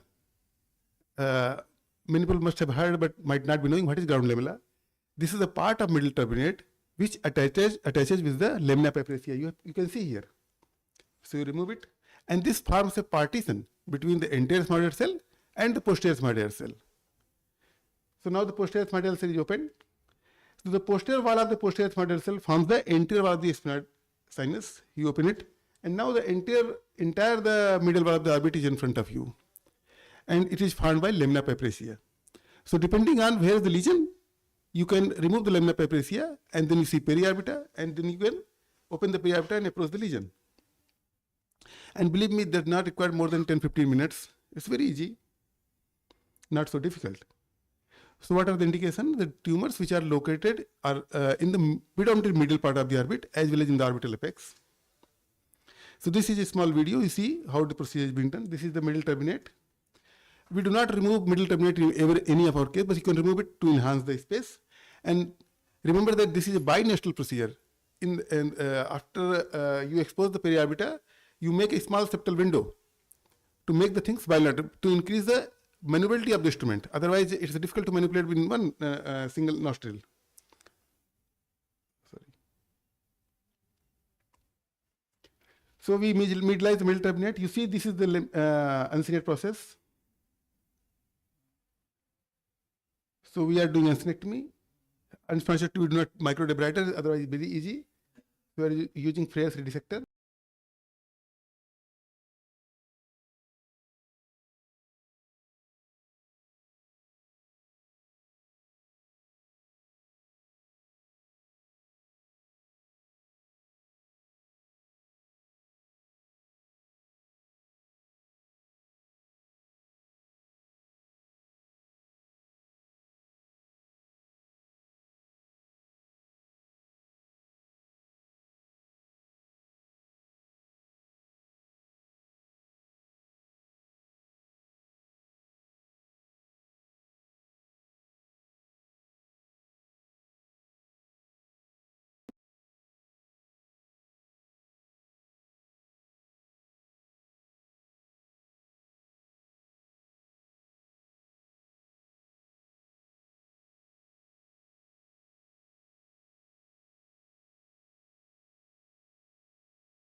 So one thing known as cavity in half approach. Cavity means sphenoid sinus, half means both side posterior smooth cells.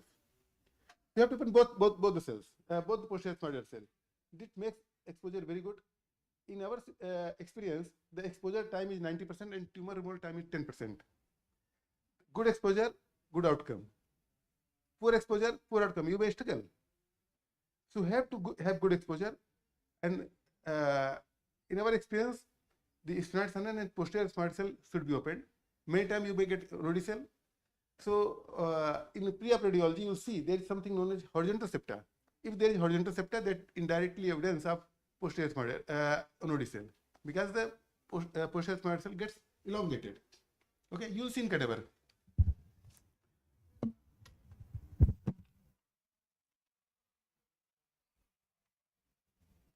So now we have reached to the posterior most margin of the posterior smart cell. This is a superior terminate. We open it and we enter in the sphenoid sinus. And everything lateral to this is the lamina papyracea. So now we are entering into the sphenoid sinus. Just middle to it, you will get the sphenoid ostia. Now you can understand. If this cell goes behind it, it will be onodicell. In onodicell, you will get the impression of the optic nerve or sometimes carotid artery also. Sometimes there will be unilateral onodicell. Sometimes may be large, sometimes may be small. But understanding of this is important. So now we have entered into the sphenoid sinus. We are taking out the mucosa.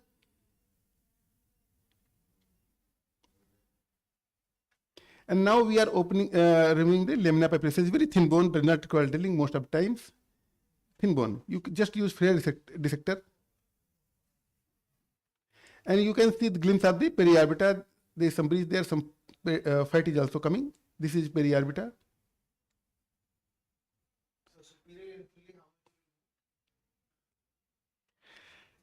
Very good question. Actually, using these landmarks, where is the Alcinate process, where is the middle turbinate, we study the radiology very carefully where the tumor is located, because you are likely to get lost. And it's, believe me, the retrobulbar fat protrudes in your vision. It's extremely difficult to work with that. The technique to work with that. So you have to understand where you have to open it. So depending on where the tumor is, you open that part of lamina papyracea, just little more to that.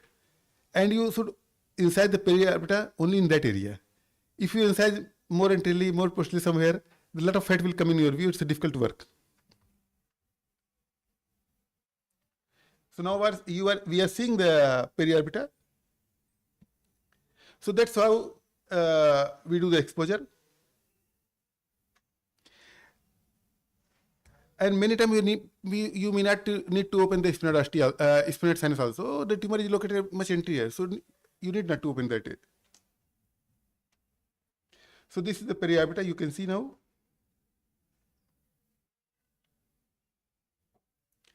So these are some cases. This is lady presented with left side proptosis. You can see the tumor is predominantly located in the middle of the orbit. Larger the tumor, easier the surgery. If the tumor is large, it will bulge.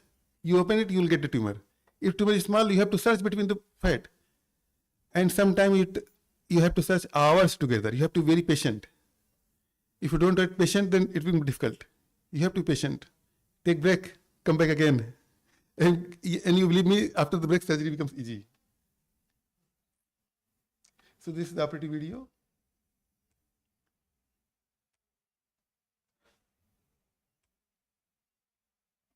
So you have exposed the periorbital, you can see, making incision over the periorbital. This is on the left side.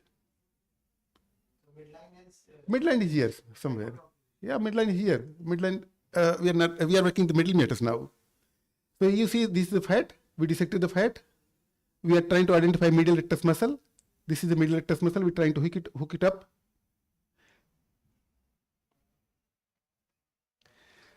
Just appreciate this. Now is this a binostril procedure?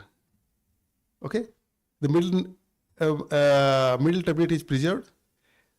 We are taking the scope and the suction from the right nostril and the instrument in the left nostril.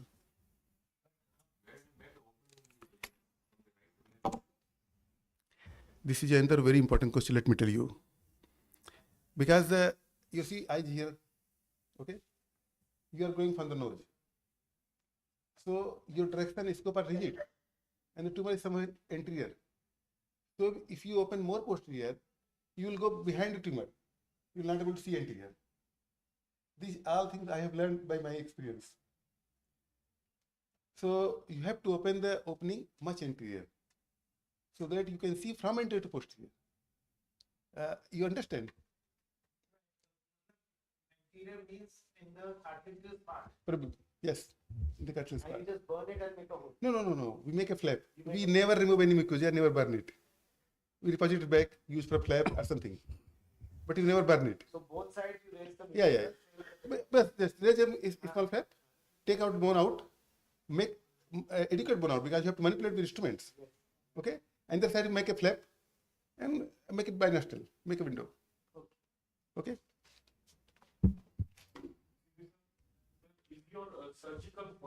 We have exposed the middle wall of the orbit now. The hiatus, uncinate, bulla, everything has gone now. All gates has been opened. This through and through.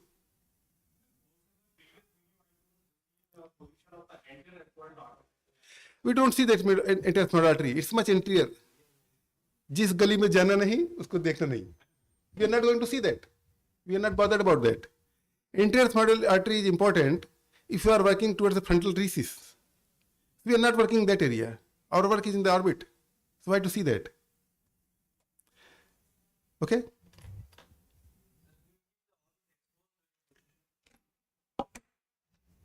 This is a very good question. How we drape it is also important. In fact, it's difficult to cover all these things in 10 minutes. We make the position just like pituitary surgery. We drape like this, open this area. Okay? Opposite side closed, this much area is open. And then we cover it also like this. If required, we open this and see what is happening. Okay? Then cover it. So this part is covered finally. This part is also covered, but as and when required, you can open it. Okay? How we do it? We'll let you know. And there is no compression otherwise. While dissecting a tumor, the assistant puts digital pressure over the globe. What does help? It facilitates your dissection and brings the tumor in the nasal cavity. Okay? So we keep on instructing assistant भाई दबाओ इसको. Okay? So we have identified the middle rectus muscle, lifting it up. Only 2 instruments required. Now the tumor is getting exposed. You can see this is tumor. Close up view. And dissecting the tumor from, this is not inferior rectus. Dissecting tumor, and after dissection, use a grasping forceps and just catch it. Now assistant puts a distal pressure over the globe, which facilitates dissection. You see, doing from all around. Using suction now as a dissector, separating from the retroorbital fat. You see, the assistant putting pressure, traction, counter traction, bring the tumor inside the nasal cavity.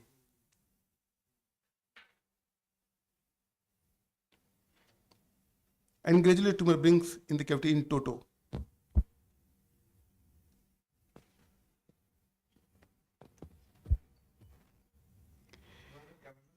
This is a cavernous meningioma. This is a beautiful case to operate.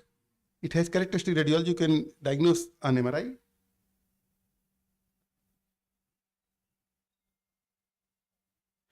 And you believe me that this procedure gives you immense amount of satisfaction and gratification after doing this procedure. And once it's delivered from all around, if there is some adhesion, you can coagulate and cut it.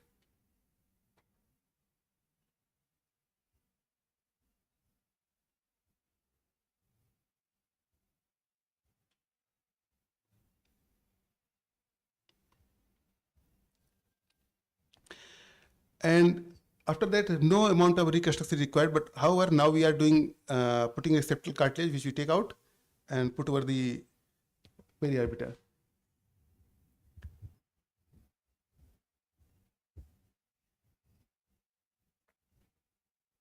So taking out through the nose.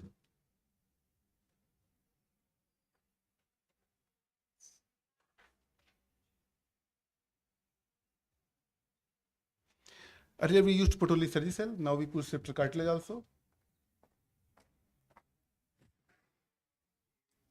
So this is the post-op imaging. The proptosis resolves immediately after the surgery, and patient can go home next day. This is another patient who had very low vision in the right side. You can see this peculiar patient has the optic nerve shifted medially.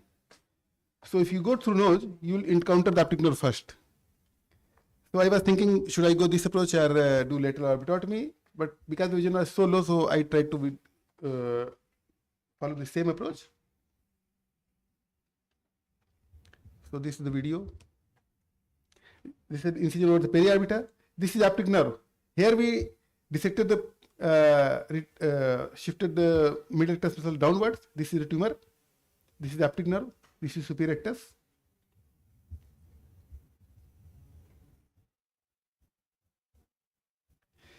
This tumor was sonoma, so we took out in piecemeal.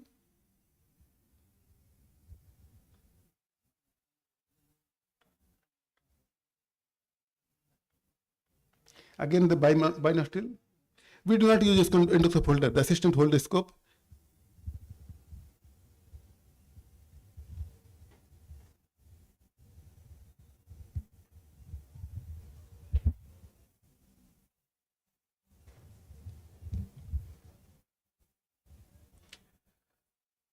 So this is post-op imaging. The tumor was removed. Patient developed ophthalmoparesis following surgery, but improved in follow-up. The vision also became same as pre-op, although did deteriorate after the surgery. Pros and cons by versus lateral orbitotomy and versus this approach. If the tumor is located lateral to the optic nerve, then prefer to do lateral orbitotomy. If tumor is located medial to the optic nerve, this is the best approach. So this is our very first case.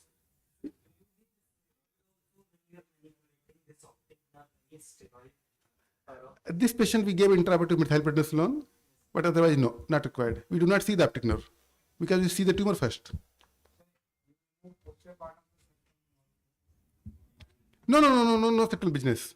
We just make a window in the anterior septum, not in the posterior part. If you make the posterior part, you will see the sphenoid sinus, posterior smart cell. Tumor is in the orbit. Tumor is much anterior. You see the radio, even in this patient, you see the radiology. This is the sphenoid sinus. If you come here, you see, go here. You have to attack here. So you have to make window here somewhere. Dr. Deepak asked very pertinent question. We made this mistake. We learned with this where to make the window. So,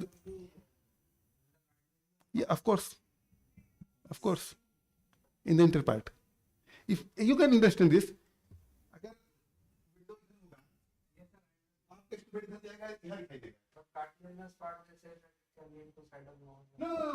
No, the point is what he's saying, like you don't remove it. It's like you make a hole, like small. You reflect the flap down, you create a hole just for putting a scope. So nowadays, just like for extension of, there are extension of this extended endoscopic surgeries where people put scope through this anterior part, from maxilla, from medial canthus and all. So to give desired direction to that lesion. So this is on that concept, like.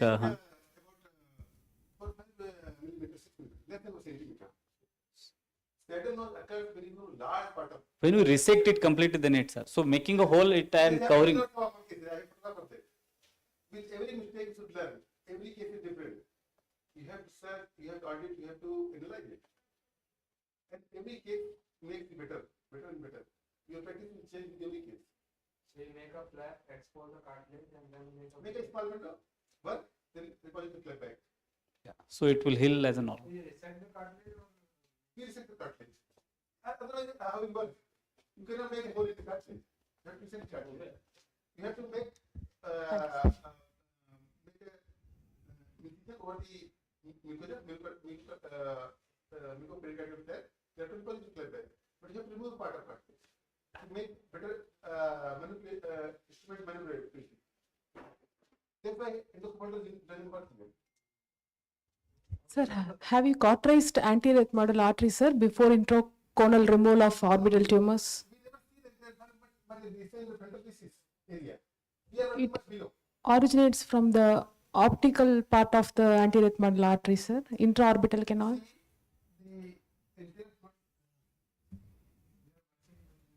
Much below. भाई वो खो गया हमारा. Not operating around it. It's like a medial. Thank you, sir. Thank you, sir. So it get open.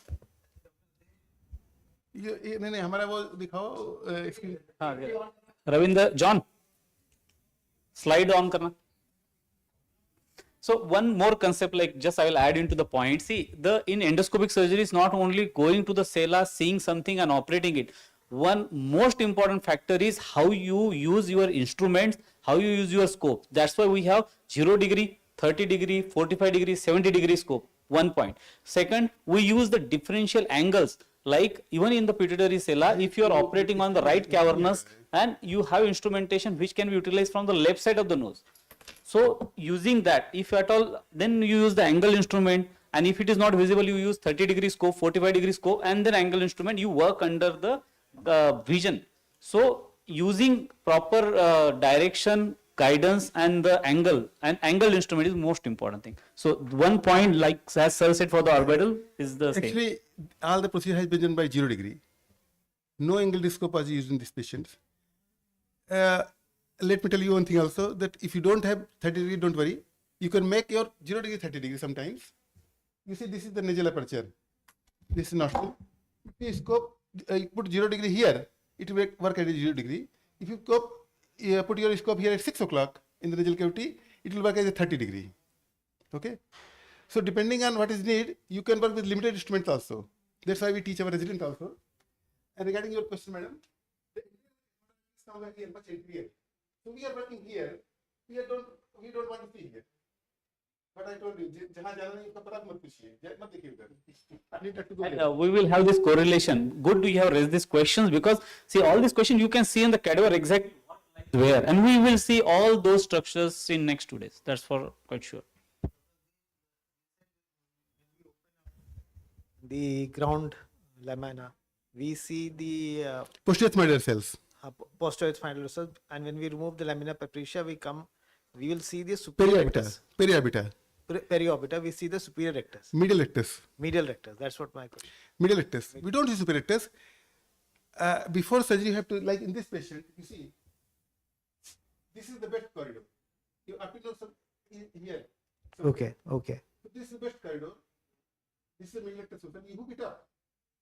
See the tumor. Correct. So you have to see and decide your corridor before approaching the case. Okay.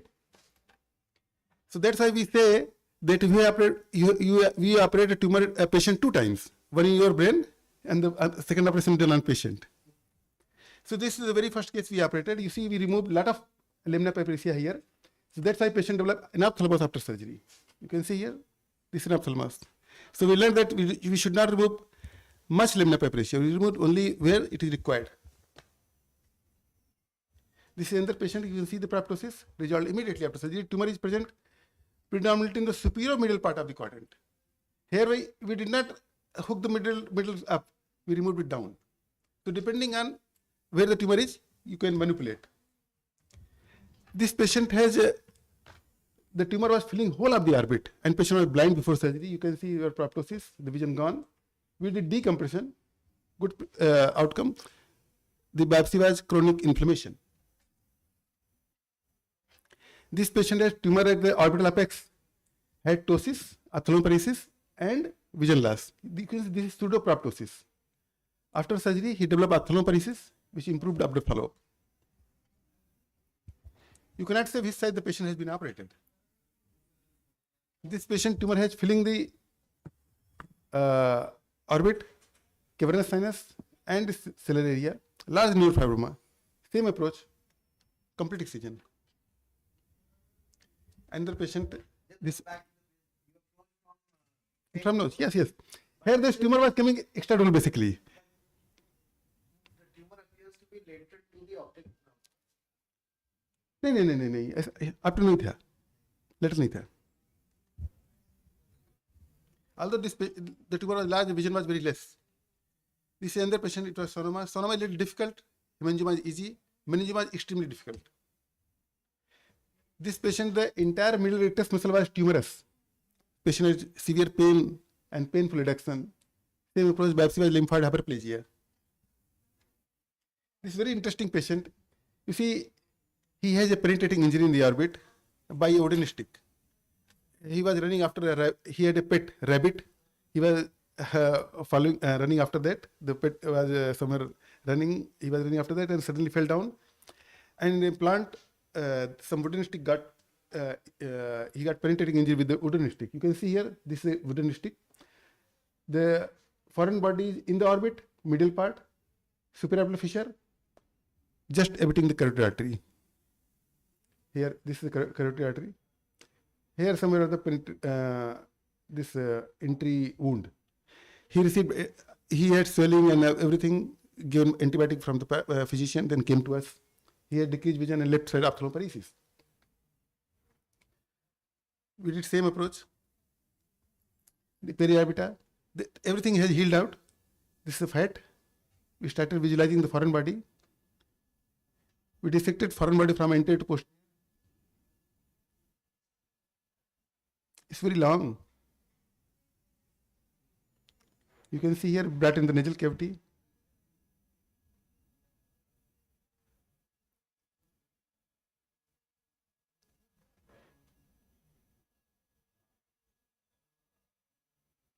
And we took it out. This patient has improvement in vision. Ophthalmoparesis improved. Yes, yes. Because of the shape of the orbit, any foreign body gets directed towards the orbital apex and then goes into the then goes para carotid, like close to the carotid, and in the same trajectory. What we did in that case was we did a forward kind of. But the problem with this, I think this is the most ideal approach for this kind of foreign bodies, because you disturb the least amount of subarachnoid space and the CSF corridors. Because what happens is eventually that patient died because of fungal meningitis. So in this case, probably because you made a very small opening and did not disturb the external spaces, you might have had a good outcome. Definitely. This patient was very happy, and he comes in follow up. His vision improved very much. He's somewhere in police. I think you published the case also. But the learning point was that you should not disturb the external spaces when Yes. doing such wooden foreign bodies, and because that leads to a lot of even if you are successful in removing the body, then because of opening the CFF spaces, there is a risk of fungal meningitis, which is almost Very true. 100% fatal. Very true. This I think that's why what I'm telling you. For the medial located lesions, this approach is the best. And believe me, it gives very good amount of satisfaction. Once you remove these tumors, the outcome is good. No scar, very quickly done. Patient can be discharged next day. No CSF leak. So this another patient, very large tumor filling entire whole of the orbit. Dr. Deepak, just see, if you go make window posterior, you will not see the tumor. So the understanding took months for me where to make the hole. So this patient also developed ophthalmoparesis, but improved in follow-up. This is another patient. He had only proptosis, no vision loss. Very small tumor. If you look at this is difficult to remove because it's superior located. Lot of orbital fat is going to come into view. We did it. This is periorbital. Dissecting the fat, visualizing the tumor. 0-degree scope. Madam can understand CJNT. So doing the 0-degree scope is a little difficult, but nothing is impossible. You can also do it. So we identified the tumor and same, hold it, digital pressure over the globe by the assistant and bringing nasal cavity.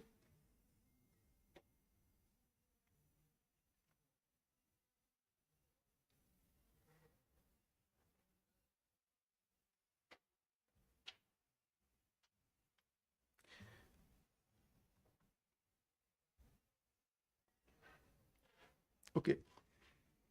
This another patient, this is basically picture taken during, I don't have pre-op picture, so these were taken when the patient was induced after surgery. You can see the amount of proptosis, large tumor, immediately after surgery. This is another patient. We have done the same procedure in children also. Excellent outcome. You see, difficult to say which side patient has been operated. This biopsy was polycystic stratoma, and the child, this another patient. This case of meningioma, this is bad tumor to operate with this procedure because meningioma invariably develops ophthalmoparesis, difficult to improve. This another patient, polycystic stratoma. This is neurocystic sarcosis. We removed the same approach. So this is our experience, and this is very histopathology. So to conclude, this approach gives direct access and is minimally invasive. It is very well suited for the medially located lesions and tumor which are present in the orbital apex. The procedure is scarless, less tissue trauma, and less operative time. Give excellent results with minimal complication. Thank you very much. Yeah, thank you very much, sir. Like very nice talk, and you have opened so many and very nice discussion. So we clarified our doubts. So thank you very much. So we will keep continuing with the question answer during things, and when you are doing on hands-on, we will guide you during that procedure. So now we'll break for a small tea, and meanwhile we'll set up the things and we'll relay from there. Meanwhile, everybody will be staying here itself. During hands-on, we'll go down.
Hello, Rajesh.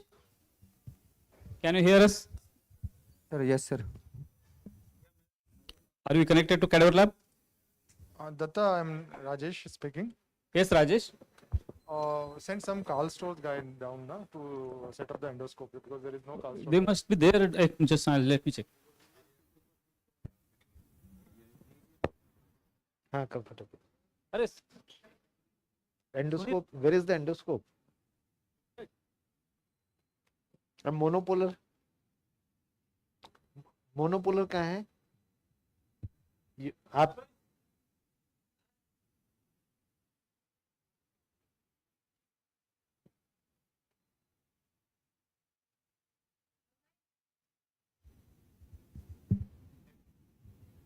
hello. Yes, Datta.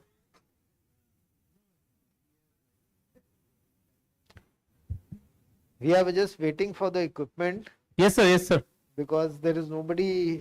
We are already washed up and ready actually, Yes, sir. Yes, sir. but the Carl Stores people are not here, so we are waiting. So they're outside, sir. They are coming in. Okay.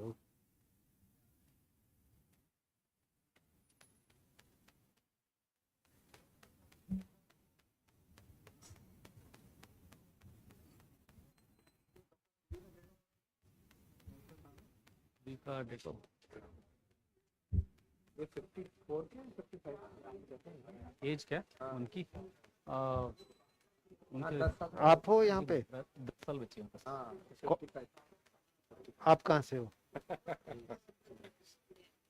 10 साल 11 साल 10 साल उनके 10 साल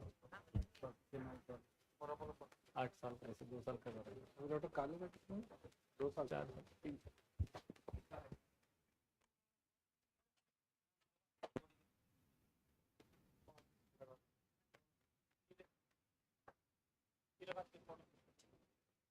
ठीक है, volume बहुत ज्यादा है, थोड़ी सी कम.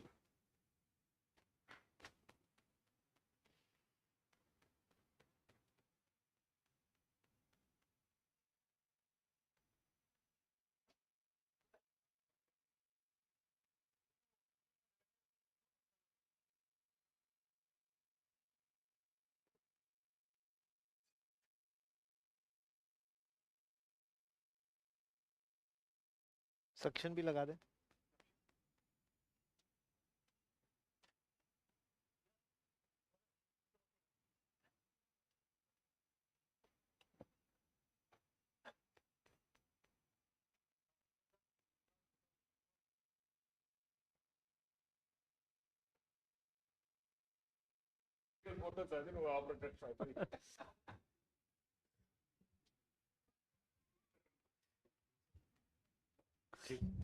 बाहर नीचे का डिस्प्ले तो दिखा दो भाई. मीन हाँ हाँ हाँ.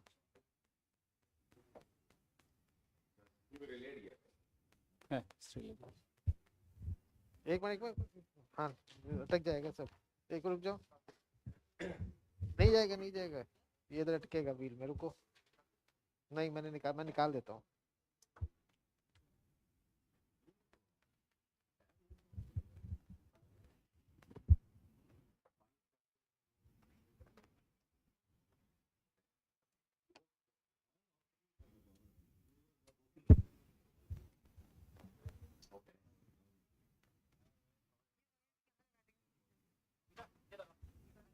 निकाल लो.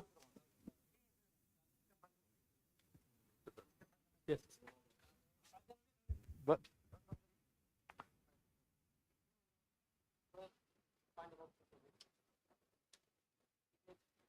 चलो.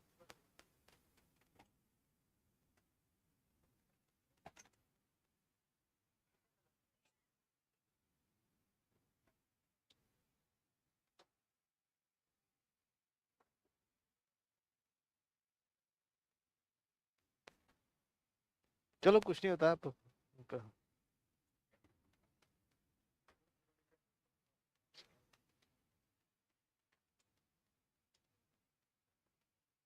घुमा दो.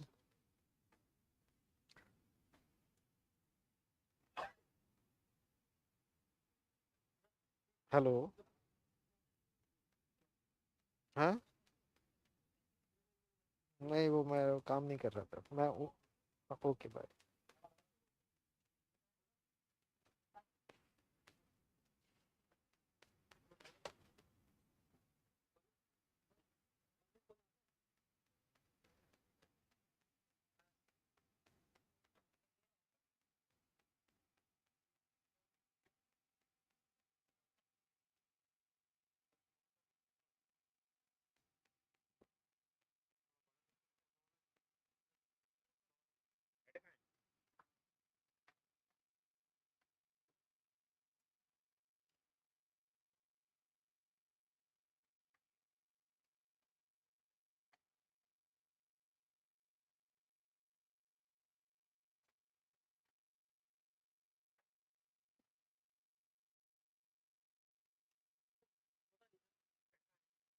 चलो ठीक है दिस इज लंबा मिलेगा लंबा इससे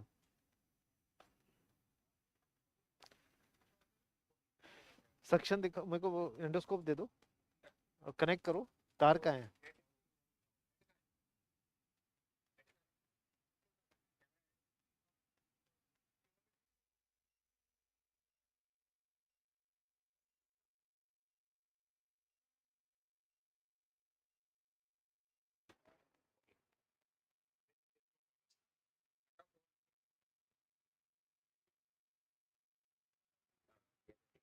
बहुत मोटा है ये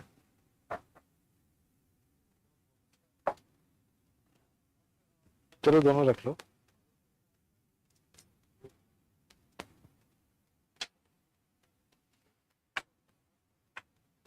एंडोस्कोप कनेक्ट कर लो यू शुड पहले ही कनेक्ट कर लेते वेस्टिंग सो मच टाइम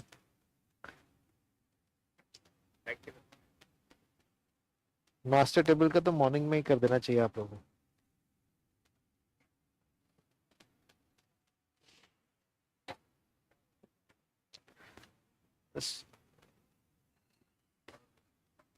इस पर फोकस करो बॉडी को पोजीशन को यहाँ पे दिखाओ दूर से जूम आउट करके so if you can see we have the position we have the head here the endoscopic table is इस तरफ दिखाओ at towards the head end on to the patient's left side Yes, sir. and I'm standing on the right side. I'm just getting the stuff. It's taking some time. I have a suction with me. Yes, So yes, sir.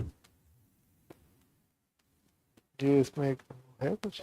Any queries you can ask to me, I can clarify. ठीक है, We call can पे ask तो there. होंगे नहीं यहाँ We'll पे. make sure that all your queries from basics to advanced get solved. But that's what I can assure. So don't worry.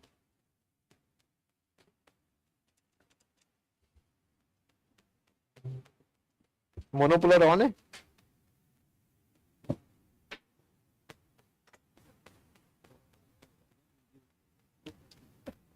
हो रहा है ठीक है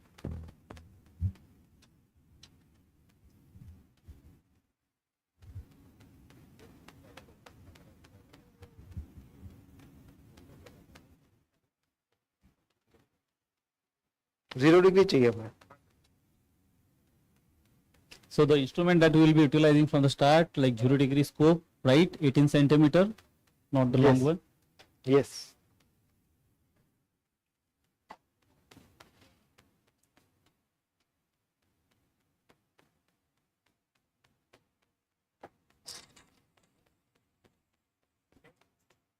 Have you put the adrenaline, sir? It's bleeding. it's we are still trying to get the stuff together. Yes, sir.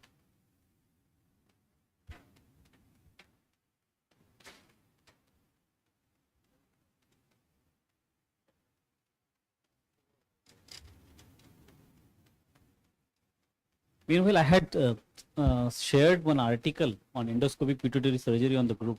If even you go through the pictorial presentation of that and written it, you will understand like what exactly we have discussed and how we can go from anterior to posterior.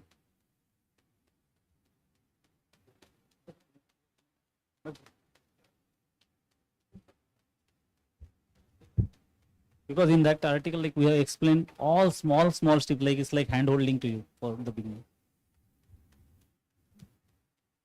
Green हाँ ठीक है दो इसको ले आओ इधर, इधर सब लगा दो. So okay, we are finally in business. We have our endoscope ready. I think Karl Stoll's people need to get their things together because they are very slow. But so we have already white balanced the endoscope. I hope you can see it. This is the endoscope out here. Yes, At 0 degree, it's white balance now.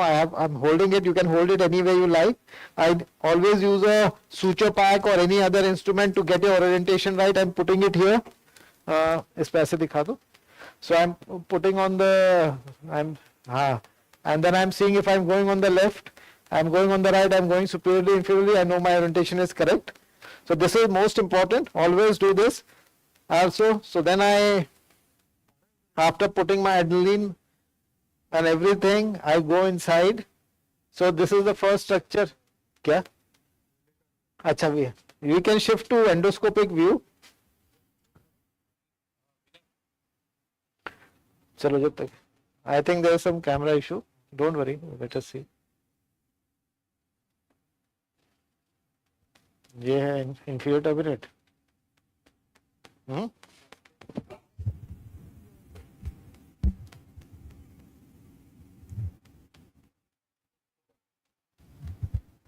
इस knows को थोड़ा push करो.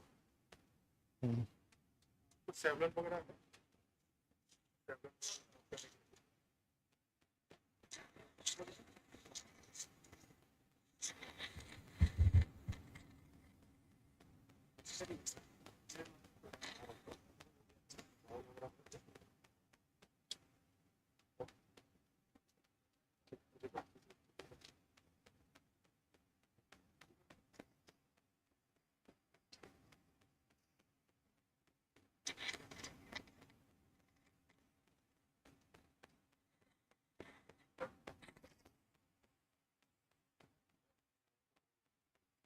Opposite side दिखाओ. इसमें तो कुछ दिख ही नहीं रहा सही से.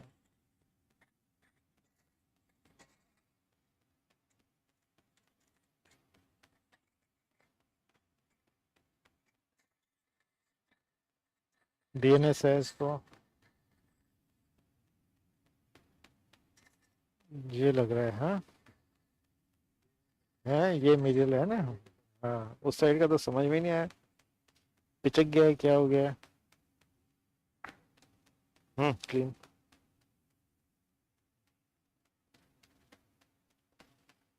This side come. If you see here, ये तो inferior है. If I go in, हाँ ठीक है. If I go in here, इस side का समझ में नहीं आता. So we'll go in from that side.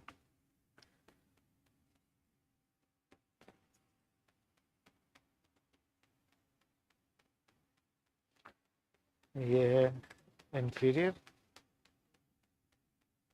then DNS middle.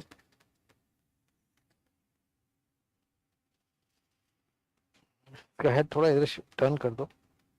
हाँ हाँ ऐसे. Perfect perfect.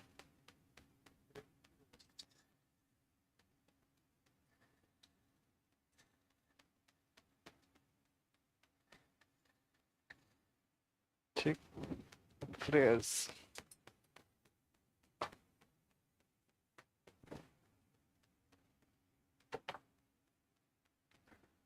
Are you able to see?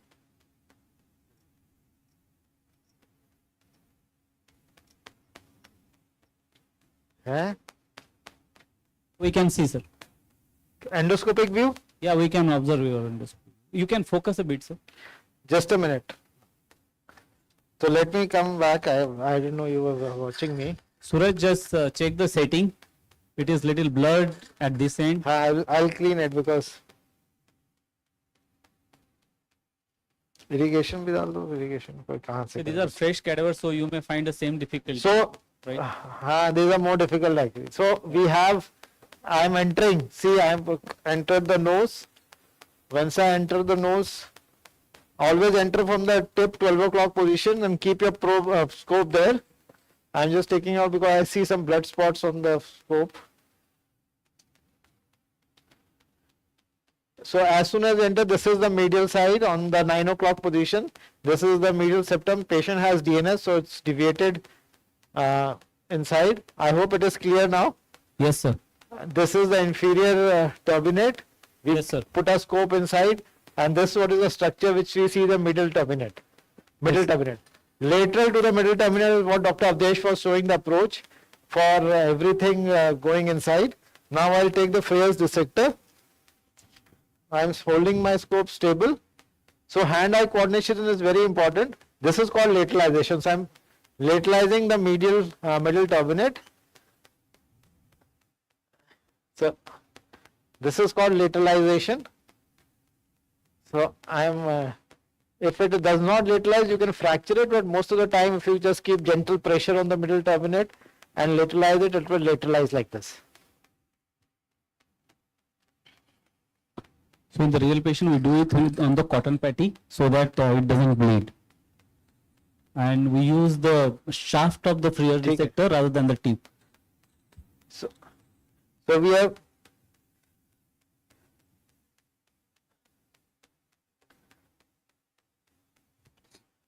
You so start from as you can see, I'm lateralizing it and I keep going downwards. I'll just clean my scope.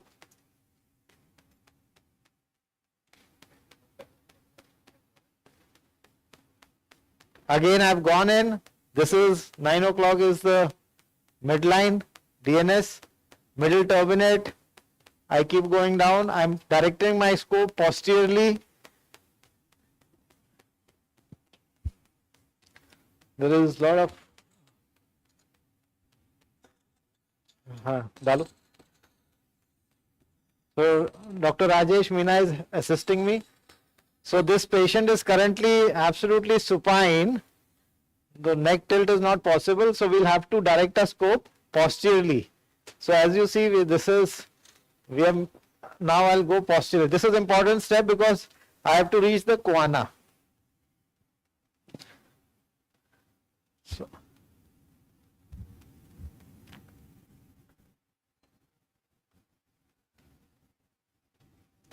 So I'm just going posteriorly.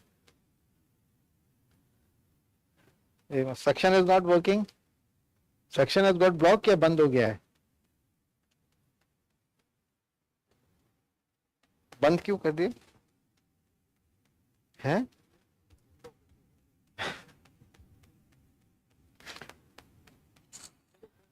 So we are at the nasal stage right now. I hope I can show everybody that we have come here. We are going posteriorly. As I go posteriorly, I hope to see the choana.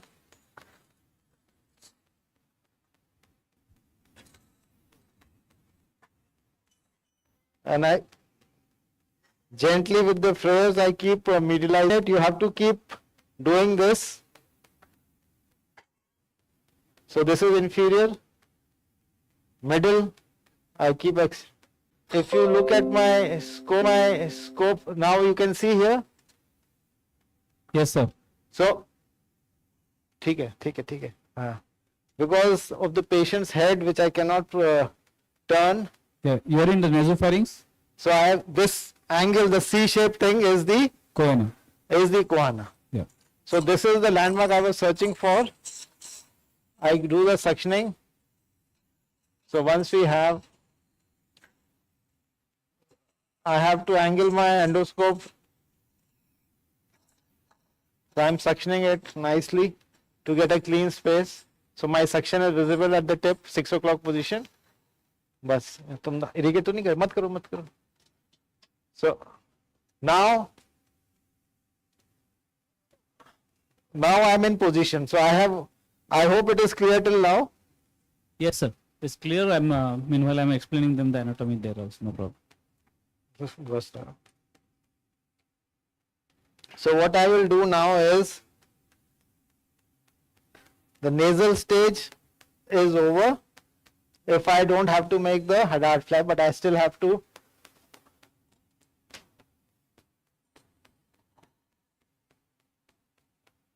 You can see there is a lot of muck, and we have. So now I will.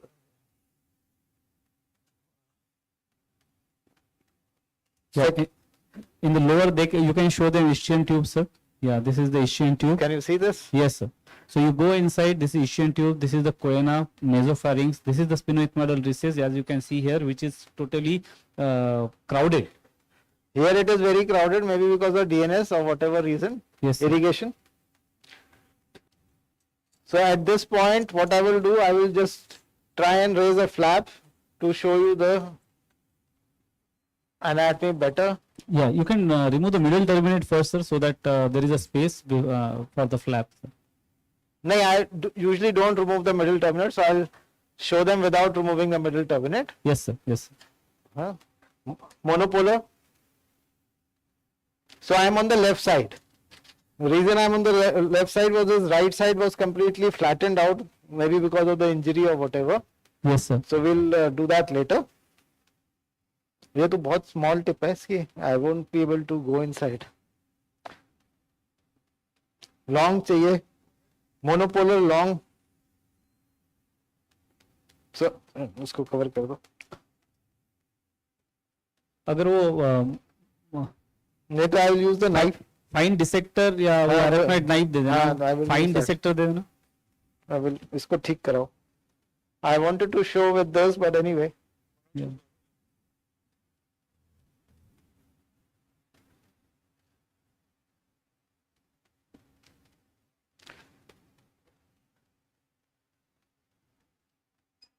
So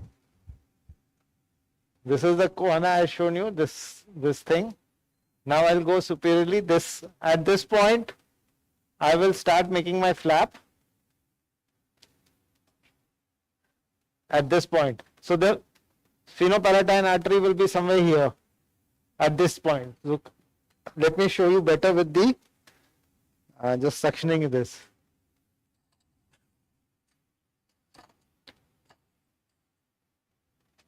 So I am feeling my suction. Can you see the C-shaped structure here? Yes, sir, we can see that. So sir. this is the bone I am feeling my tip against all around. So I know that this is it. The sphenopalatine artery should be here somewhere. Yes, sir. So I have to raise the flap from top, go superiorly like this. I will show you with the. Yeah. Excellent. So as we explained, like we will maintain that as a pedicle. So we go inside that this coena, then you go to the midline, medial side, Travel karo. and then you start from the हाँ. osteo.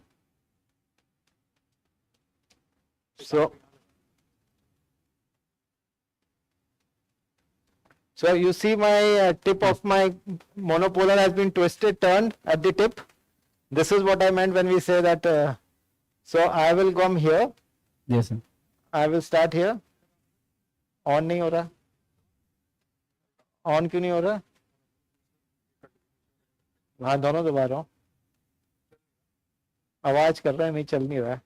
So I go like this. We keep going up. हाँ.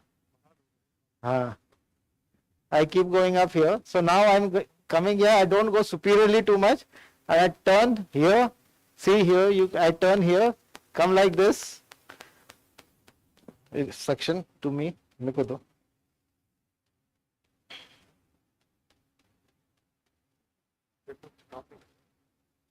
So Rajesh, These are teething problems we are facing in equipment. Equipment should always be, obviously, because this is a long surgery. Fatigue happens if you are not careful. You should have patience. Important thing is to have patience. So now again we go. Now it's better. Every time you go in, you see the coana better. This is the C-shaped structure as I was telling you. Rajesh, make it 12 o'clock. Perfect. See, this is what you should So- be knowing it, right? So this is the coena. We take a curve and go down, and the pedicle will be between the ostia. So now I'm coming here. Let's see if it works this time. It's not working. बढ़ा दो ना? और क्या बढ़ाओ? Suction to me. So today, those who are doing it initially or never have done it, this is perfect to start on this. So if the monopolar doesn't work, it doesn't make a difference. I'll show with a sharp dissector. Rajesh. I forgot. Sir, can you show us the ostia first once? I'll show you the ostia also. Yeah.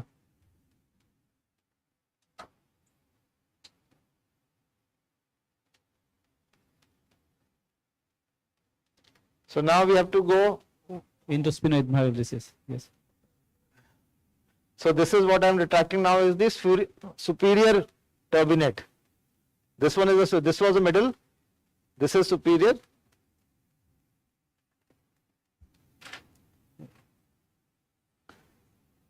Clean.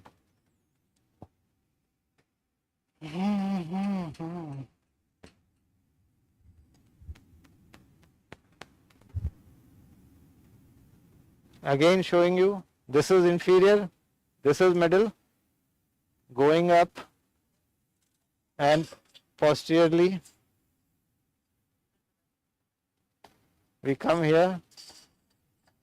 This is the guana, this is the, and if you see here, can you see I feel it's a small, this point, this could be the ostia here.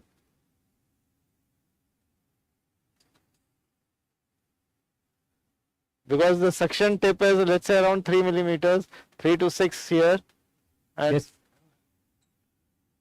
so you can measure your distance by suction tip. So now we have a clean space here. I am just trying to expose with my tip.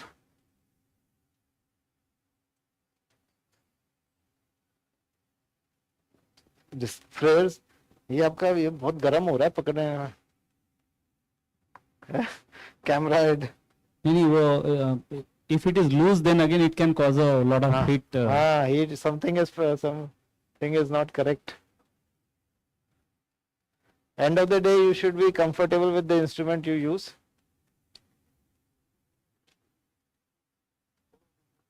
Yeah, we can see the ostia now. See, can you see this? Yes, sir. So we have the ostia now, and you see how far away it is from the guana tip. Here is the guana tip here. This is the guana. So my instrument holds length of it and it comes here. So I hope this is clear. Yes, sir. So the sphenopalatine will be somewhere here. So we start from here Yes, sir. and take it like this. Yes, sir. Because the cautery is not working, unfortunately. You can use that fine I'll use tumor this. knife, or they call it the I'll angled take this, yes. dissector. So I'll take like this. Yeah, yeah. So idea is that you don't go up because there will be olfactory mucosa. If you can see in the normal patient, like you can actually see the filaments going down, and you can make the color difference between the septum and that olfactory epithelium.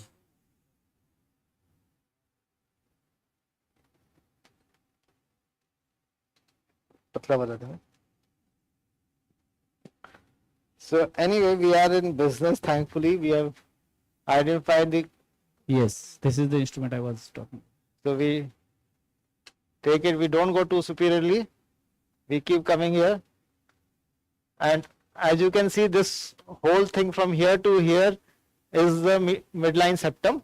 Yes, sir. So I am superiorly, but not too high. Can you see it? We can go as high as we want, but we do. I am not going too high because superiorly, as Datta said.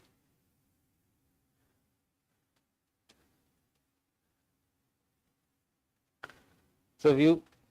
Orientation, like Rajesh, it is still tilted. Make sure that it is on the head end. So It's too unsatisfactory. yes, you at the level of sphenoid ostia, you come. So I'll explain again. No problem. So now we have come here. So this is what happened generally, huh? So now I'm going Nasal parallel sphincter. to the.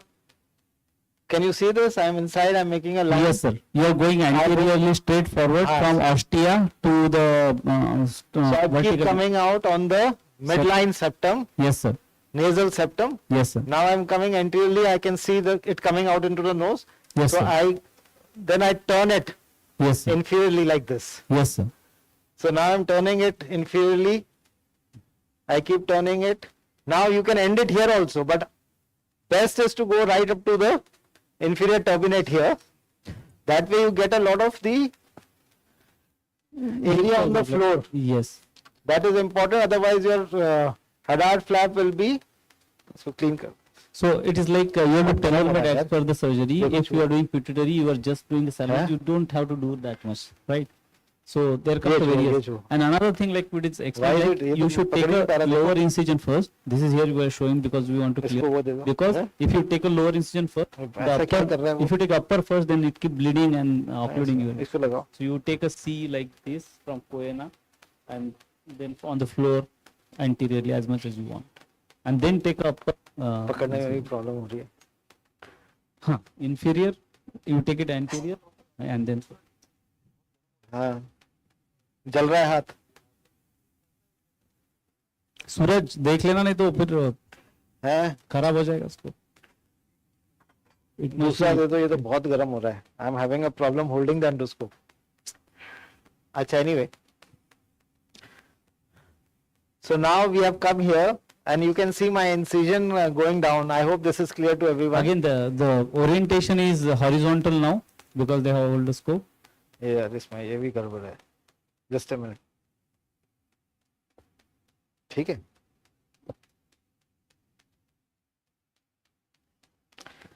So your assistant has to manage the orientation and you have to be also careful.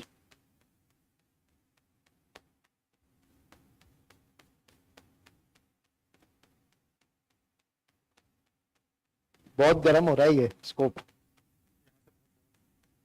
हाँ, जल रहा है.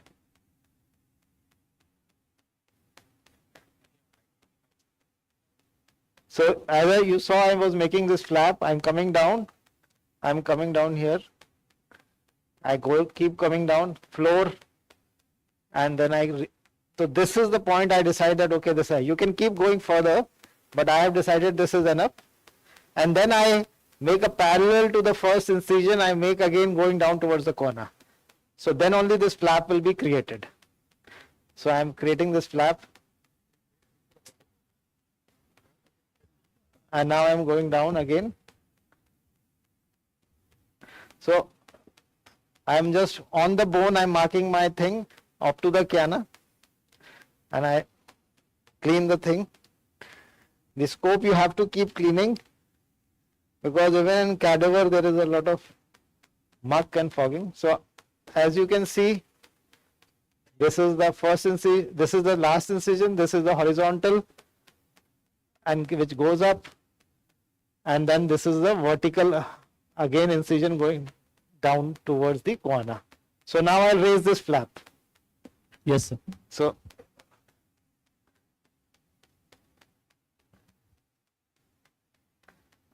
I can feel the bone underneath the cartilaginous portion.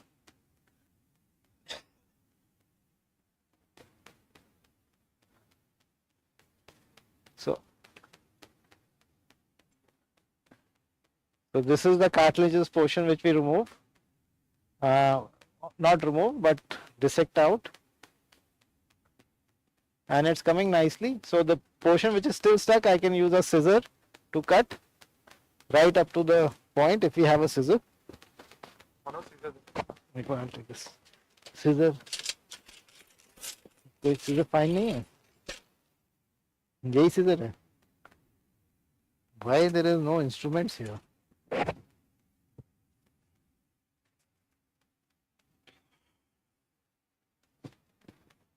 ये इतनी बड़ी scissor से नहीं.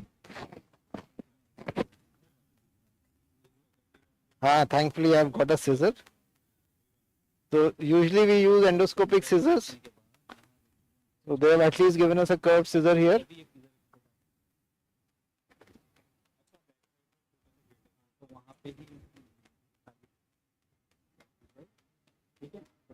So this is my flap. Can you all see the flap which I raised? And I am going to cut it.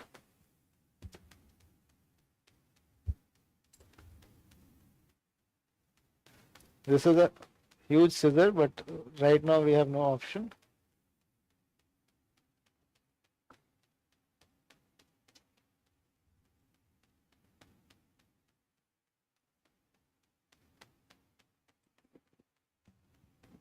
निकालो clean कर दो.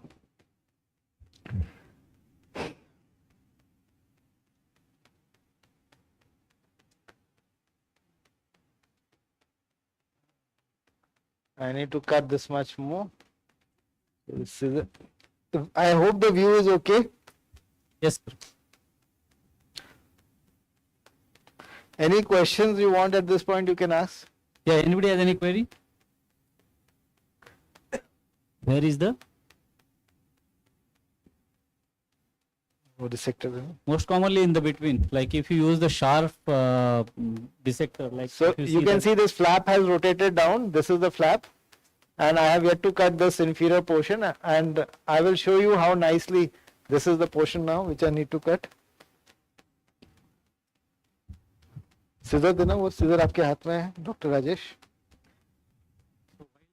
elevating that flap from the septum, most of the time if you use the pointed instrument or the same knife that which you use to cut it, then it poke through that. So you have to be very delicate and you have to use little blunt thing. And sometimes under vision you have to cut the anterior. There are the small fibrous bands which are connected to this. Once you cut, then rest of the things you just So start. all of you can see this is my flap now coming out. Yes, sir. So this is a okay flap. I would not say excellent because I could have taken it right to here, but I just sized it. So now I raise it further, Yes, sir. and when I raise it, I want to see the choana now, as we saw in the bony pictures. Yes, sir. You can clean the scope because just like it is blurred. Otherwise, No. it is looking nice. No, we want the picture to be excellent for you. Yes, sir. Yes, sir. So I pushed the thing into the choana. Can you see this flap is now going into the choana? Yes, sir. And I am dissecting out further. These are the adhesions, fibrous bands, or whatever you might call them.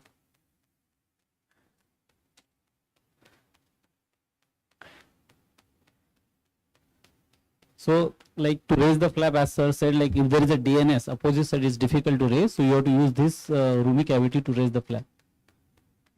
So what has happened is I need to cut a little bit more, otherwise your flap will not get released. So this point I have to cut.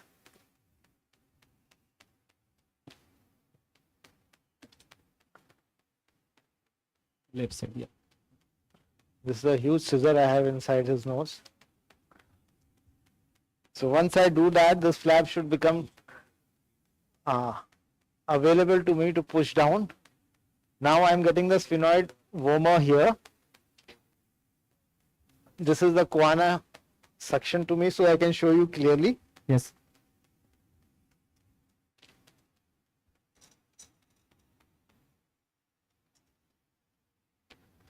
So you see here, this is the choana I have got, this is the rostrum. Is it clear to everyone? Yes, sir. So this is the rostrum. I have exposed the flap. Or I can cut it further. Yeah. Another. Yeah. Yes, sir. Very nicely. Another point, as you can see, that bluish thing on the rostrum. This is called sphenoid fontanelle. This area, because sometime, I mean, if at all you cannot see the ostia, you remove this mucosa and you can enter from here directly into the sphenoid cavity, which we were discussing in the start. So now we have reached here. Yes, sir. And I go laterally. Now the question was, how laterally do we go? Keep on exposing. This was the question. Yes, sir. So you can see the synchondrosis, the suture line. Yes, sir.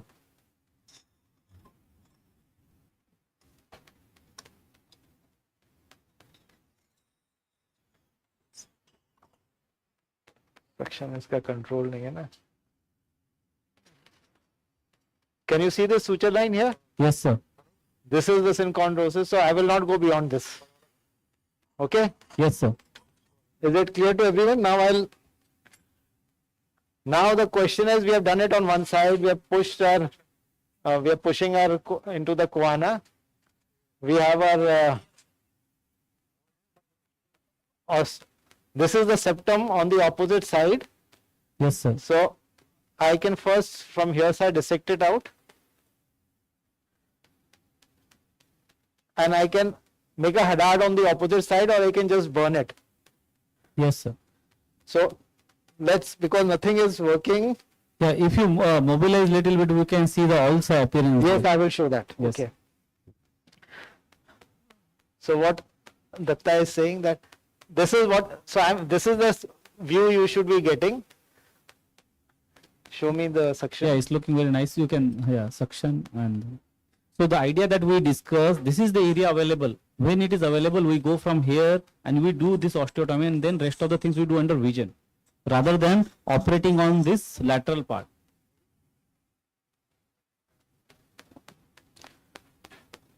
नहीं ठीक था वो.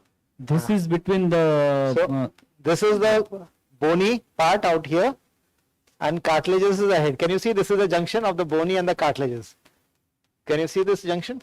yes sir. So we have to cut the bone till here using backbiter, but I will first go on the opposite side and show you. So this is already the Vomer is attached to the ostia opened up. posteriorly. Laterally it is to the palatine. So it is called palatine. section again. Palatine. So I am just zooming out. So already it is broken actually just by my touching, very fragile. Yes. So now the question was how much inferior do we go? So you can see this is the junction where this bone is coming out anteriorly, sphenoid, from the sphenoid rostrum to become the nasal septum bony part. Up cutting, down cutting. Yeah. Anything do we have? So now, as you are saying, you know that this is the lower part, this is the upper part. This should act as a midline. Doesn't matter if it goes here and there in your mind. Ideally, you should be in the midline at 12 o'clock. But this is actually midline. In case you still get lost, you have always the choana to go back to. Yes, sir. So now I have, this is the ostium on this ostium here. I have ostium here. So this is the owl's eye appearance. Yes. So ideally, if we So I have broken it little bit, but these two bones big. So I will show you. Like, can you see this? This Yes, is sir. this is the classical owl's eye down, up cutting, Yeah. down cutting. So there is no up cutting, down cutting available. So I'll just break with this, with the instruments which we have. Manoj वो रॉन्जेस देना यार.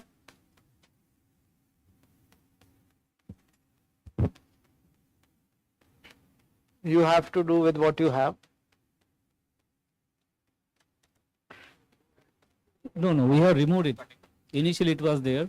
While removing the flap and disarticulated the posterior bony septum from the vomer, it went with the another flap. So now you see this is the down cutting. We finally found a down cutting. Can you see the tip is cutting downwards? Yes, sir. So I will cut this like this. हाँ, backbiter भी दो इसके बाद. So now I'm getting it up like this. This was the question: how much do you cut inferiorly? There is, so I from both sides, I go down, and now it's become free. Can you see? Biopsy.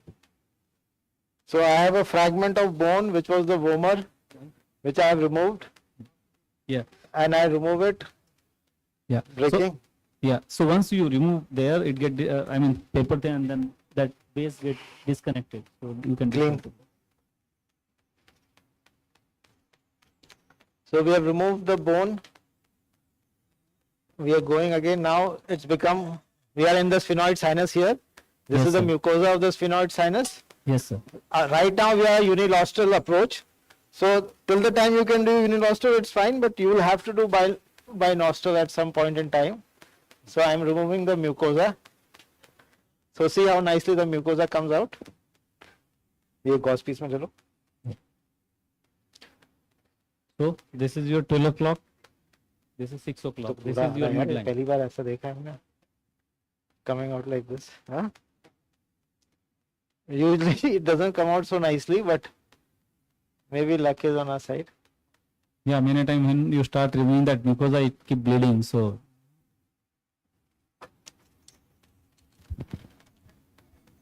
It bleeds and it doesn't come out in one. yeah. Even now, you know.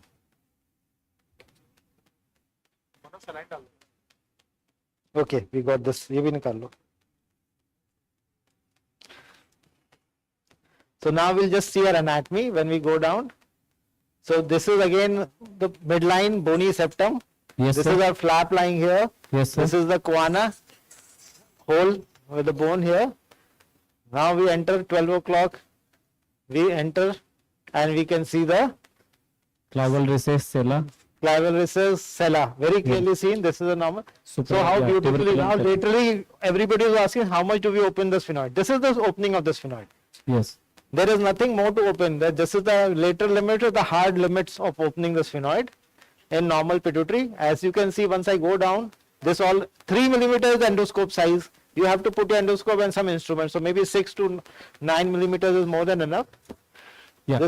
So once we have inside, we have sella, we have optico-carotid, the medial and the lateral. I can see here. Yes, sir. The septum is not seen. This could be the septum. Can you see the septum Yeah, is going? it is going from carotid, claval So carotid to usually- the optic tubule. Yes. Yeah. So this septum always goes to the carotid laterally. So most probably the carotid is here. So it is everything is exposed, everything is nice. Now how do we open the sella? Before that I will do the binostril so that everybody can understand.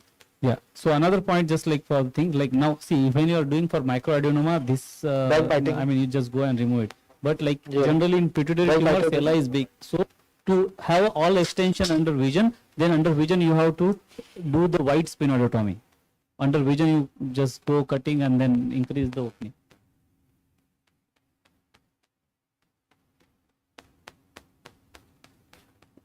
So I have put my backbiter on the opposite side. This is my backbiter. Can you see? Yes, sir. So I have removed this mucosa also. Yeah. And you should be generous with removal if you removal of the mucosa, because this comes in the way when you put your instruments inside. Yeah. So opposite side, this mucosa you can either burn it and then coagulate and remove, or you can cut and then remove, and then you do the backbiting. So another point, Lars, like how much to be removed, like anterior part of middle turbinate. Don't go beyond that, because most of the things, like as our instruments are coming from here, it deviated that septum, and opposite side there is no space that it will get attached to your, I mean that blood will spill on your camera scope. So the idea is to have free space. मैं देख रहा हूँ कि मेरा काम हो जाएगा. Now we can go. Now we don't. इसको फिर भी निकाल लो. So this part I have to remove. Now I think I'm in business. I will ask Rajesh now. He has the most important role to show me. So he will hold the endoscope Yes. while I do the. So now if you can see from इसको tip पे लगाना. Keep it like this. Very good. So let me put बाहर निकालो. Let me put my instrument. I don't know where my instrument will come out from. ठीक है. So you can see my instruments are going in nicely from the opposite side. So I have my suction here. So suction I can keep on the opposite permanently and use the working port. थोड़ा सा जगह दे दो. Yeah. Turn कर दो. So नहीं, मैं चाहता हूँ ये सब उधर चले जाए. हाँ, ऐसे कर लो, घुमा दो. नहीं ठीक है. है. आ जाओ इधर आ जाओ. we can always remove some part of sphenoid face or inferior turbinate to have a उसको hटाई दो. better room for placement of scope. पीछे हो जाओ थोड़ा. हाँ, इधर. So now I have asked, ये जो चीज है ना, एक मिनट, इसको घुमा दो. That's what I'm saying. ऐसे. हाँ, perfect. हाँ, अरे कैमरा यहाँ सेट करो. अरे डॉक्टर अवधेश, मेरे को पता नहीं था आप आए हुए हो. I didn't see you. Thank you. इधर दिखा दो ये व्यू. इसी में. हाँ लगाओ. हाँ. So can we have the camera view so I can show you? Yes, sir. Camera view कर दें. Yeah, it's there with us, sir. So you can see I have Dr. Rajesh assisting. I am standing on his right, on the patient's right also. He has put the now endoscope and you can see the beautiful view. Yes, sir. And it's simple and I can go from both sides now. Now it's like you have a huge exposure. My instrument is gone from the opposite nostril. Yeah. and the view is very nice. And Yeah, convert to the same previous one. This was in PIP and the endoscopic view, both together, as it was going on earlier. so now my suction is there. Join. 50% of the surgery is safe for now, because always now there are two surgeons operating, and stress levels come down. Now you have to open it up. The option drill is there. I don't know if you have the drill set up, Endoscopic view, please. And the other view in PIP. but what we can do is we can hammer it. Yeah, we can. You can try by using this small biopsy forceps. If it is thin, it will come out. Sir. So I have one hand, I have on my suction. Suction is usually, and I'm seeing how hard it is. So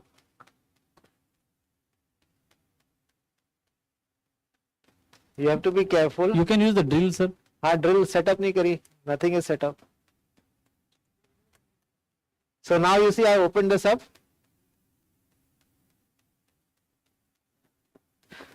Okay. So once I opened it up, now it's very easy. Manoj, meanwhile, set up the drill, please. So now I can open it. Now again the lateral limits. I want to be safe that I'm not damaging anything. So I'm remaining a smaller. This is down cutting. So Yes, I sir. cannot do up cutting with this. But you can see I've been conservative in the opening of the cellar. I can still go laterally, which I'll do later. You don't have to be heroic and go right up to the carotid at the first go. Up cutting.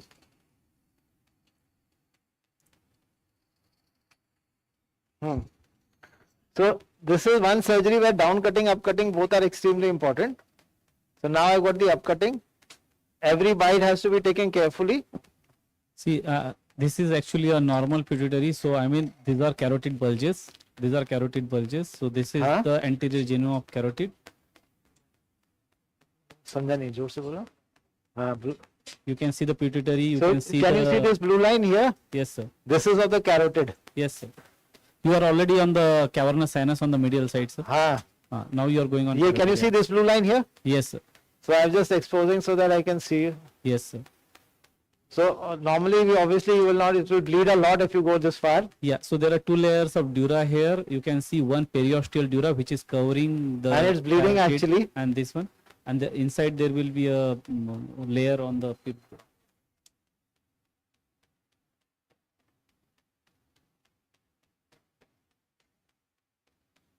So ideally is like we should eggshell it, drill nicely Blue line aa gayi na, on the sorry. portion, and then just lift it like eggshell.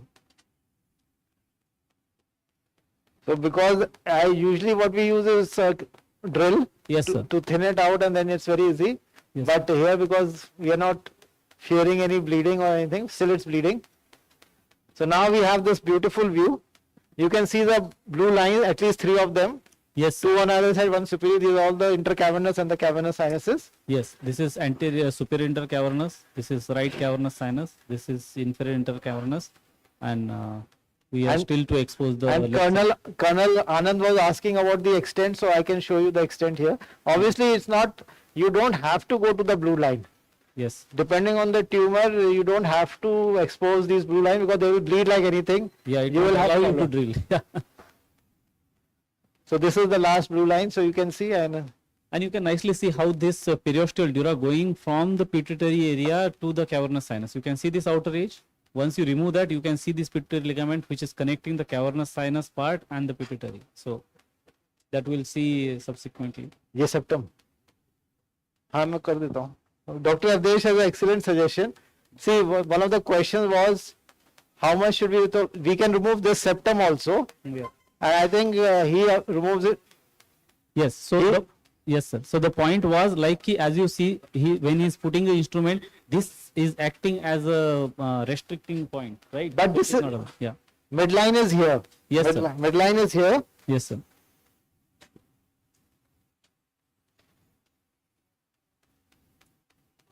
ठीक है. Post. हाँ तो सब. So this again this is. कुछ काम तो करनी चाहिए.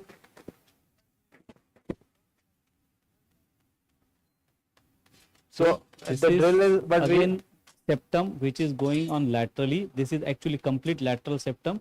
So most of them, what happens sometimes, people go either into this. If it happens to be on the right side, people just go inside, consider this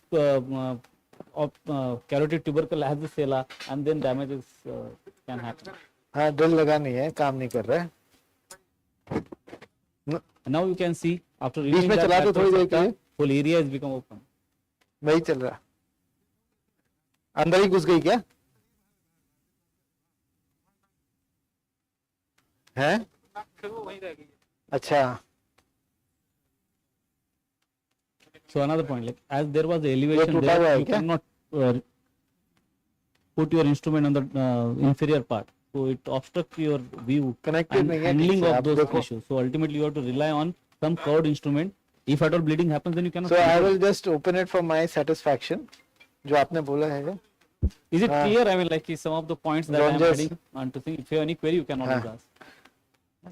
इस बहाने से थोड़ा देख लेंगे. See, if you are working we from also here, improve our skill. it will just go to this way. You are coming from outside and just go. If you have to work outside, it will not let you go. And if you use curved instrument, it will just pull something and then it will keep bleeding. So ultimately, you should have both instrument triangulation. It is actually a triangulation. Both instruments should reach at one point where you are working.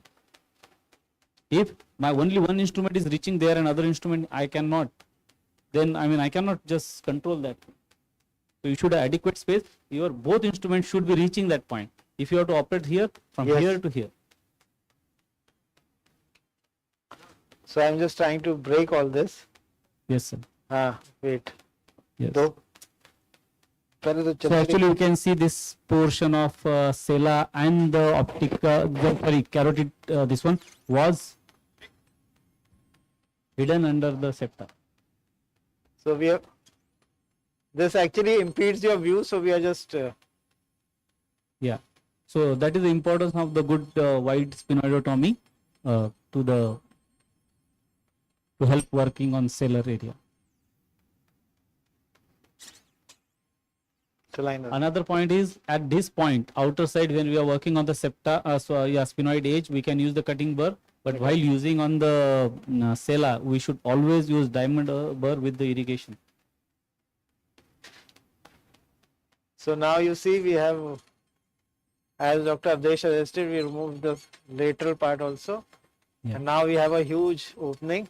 Yeah, and this you can see this is very well pneumatized sphenoid sinus. You can see this lateral sphenoid recess is also visible, right? So this may be not the case in all the cases.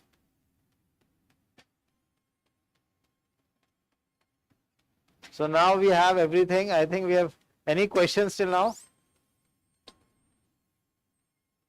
Yes. Here, Now we will open the dura. I think we don't have a knife. if you go from anterior part, you go to the Knife do. pterygopalatine fossa, infratemporal fossa. ठीक See, चल रहा है? this wall is ठीक चल coming रहा है? here to that lateral wall, and this attaches to it. It stops here. You have to, ये for जो है that ना, ये- septa, you have to understand from inside, not from the outside building. And like हाँ? as you can see that this area is visible. This इधर area ये was drill not कर दे, properly ये वाला visible. part कह रहे हैं and आप? see the septa. समझ Outside, गया मैं. you do as per what is needed. Like when you go for middle cranial दिखाना? fossa approaches, tomorrow ये वाला I will- part most खोल of the दें? many doubts will be clarified tomorrow. If you see or today, if you go to the middle cranial fossa from here, you have to take whole structure out from middle pterygoid plate, lateral pterygoid plate, whole this kind of bone between the lateral to the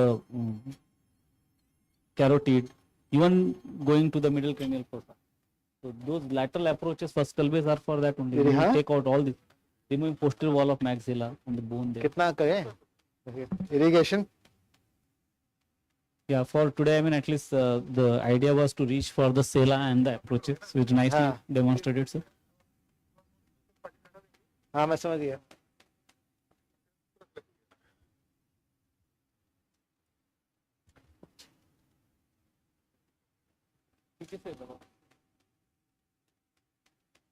So now So the- we So you see, I've just, based on Dr. Avdesh's recommendation, I have opened up here also so that we get a better view of the cellar. See, you have seen earlier, we were stopping here, right? So if at all there is a tumor and we don't remove this area, you could just try to remove whatever possible, and then there will be residual tumor at this point. This is what happens. So now we have a better visibility. Yes, and this 4 blue line which I explained, like as you see the extension here, we could not see the extension here. Now you can see this blue line coming there on the left side when sir has taken that part. And Now we can see all the 4 blue lines. yes, and to work at this है ना? area, you need to take this ये भी face दिख off. रही है. So the fundamental difference between क्या? a microscopic visualization and endoscopic is निकाल because they. the endoscopic ये वाला? visualization is at the tip. Yes. So a तुम कह रहे थे person निकाल actually they. miscalculates that how much exposure he needs to Yes. actually manipulate instruments at there. Yes. So the most common cause of failure is inadequate sphenoidotomy. Yes.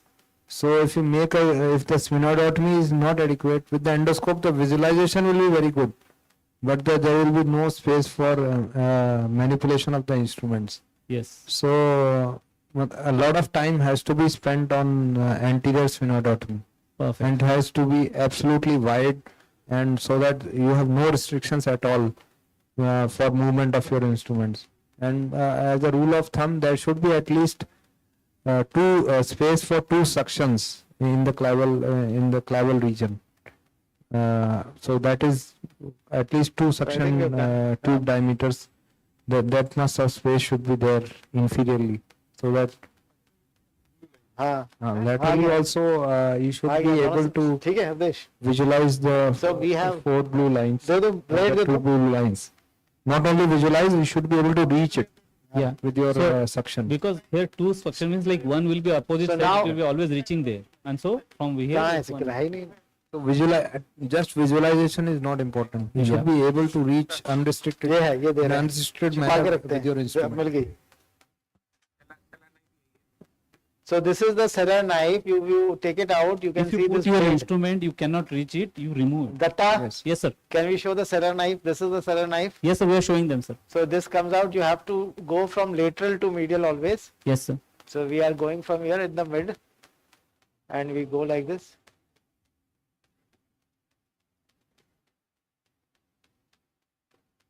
Yes, nicely seen. So I think, and then we open from the opposite side also. So there is no way of. So we can preserve pituitary now because it will be just gone and then it should be exposed. So this is okay, fine. Medial OCR. This is medial OCR here. This is medial OCR. Okay. The junction between this is the medial OCR which sir are showing. So I think my work is done. Yeah, nicely demonstrated. Anything you want to ask? Tumors will. And I think now I hand over to Dr. Avdesh for showing the orbital approach. Yes, sir. Yes. Sir. See, what you are seeing, same has to be done. You will see. Earlier, we could not. Mic लगा दो इनको. See the blue line. Now, after removing that thing, you could reach. So you have to assess it. ये mic निकाल के doctor Awadhesh को लगाओ. Scope is on. Yeah.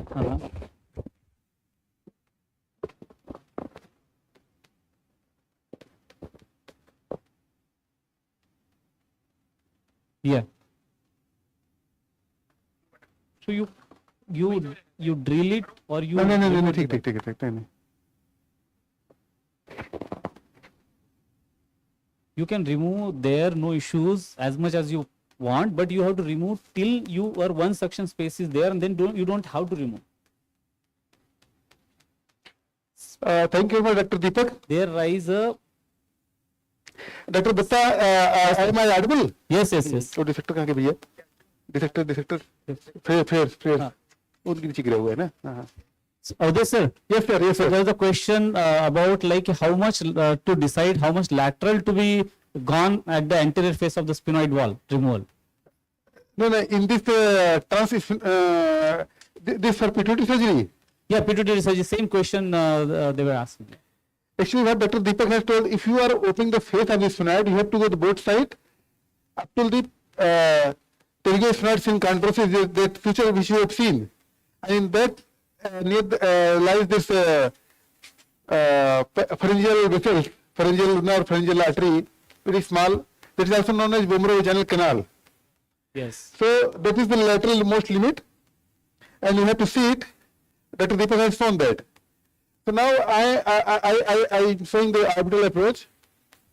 So you see, I have made the, I have increased little bit zoom little more. You can see now the view is better, I think. Okay. Yes, sir. So earlier I used to operate like this. Just feed the okay, but now we operate in this little more zoom like this. Okay. Can you see the difference? Yes, sir. So every case make you learn something, and everywhere there is always lifelong you learn. So once you put inside your scope inside, you see the inferior turbinate. Is it okay? Yes, we can see the inferior turbinate. So Yeah. this is the inferior turbinate. Go inside, you see the middle turbinate. There is a DNS.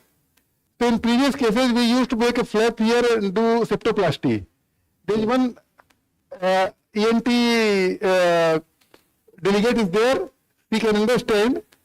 So you can see here, this is the DNS. Invariably you get DNS. So don't worry it, because our target behind it, we bypass, take the scope inside and bypass it. Okay?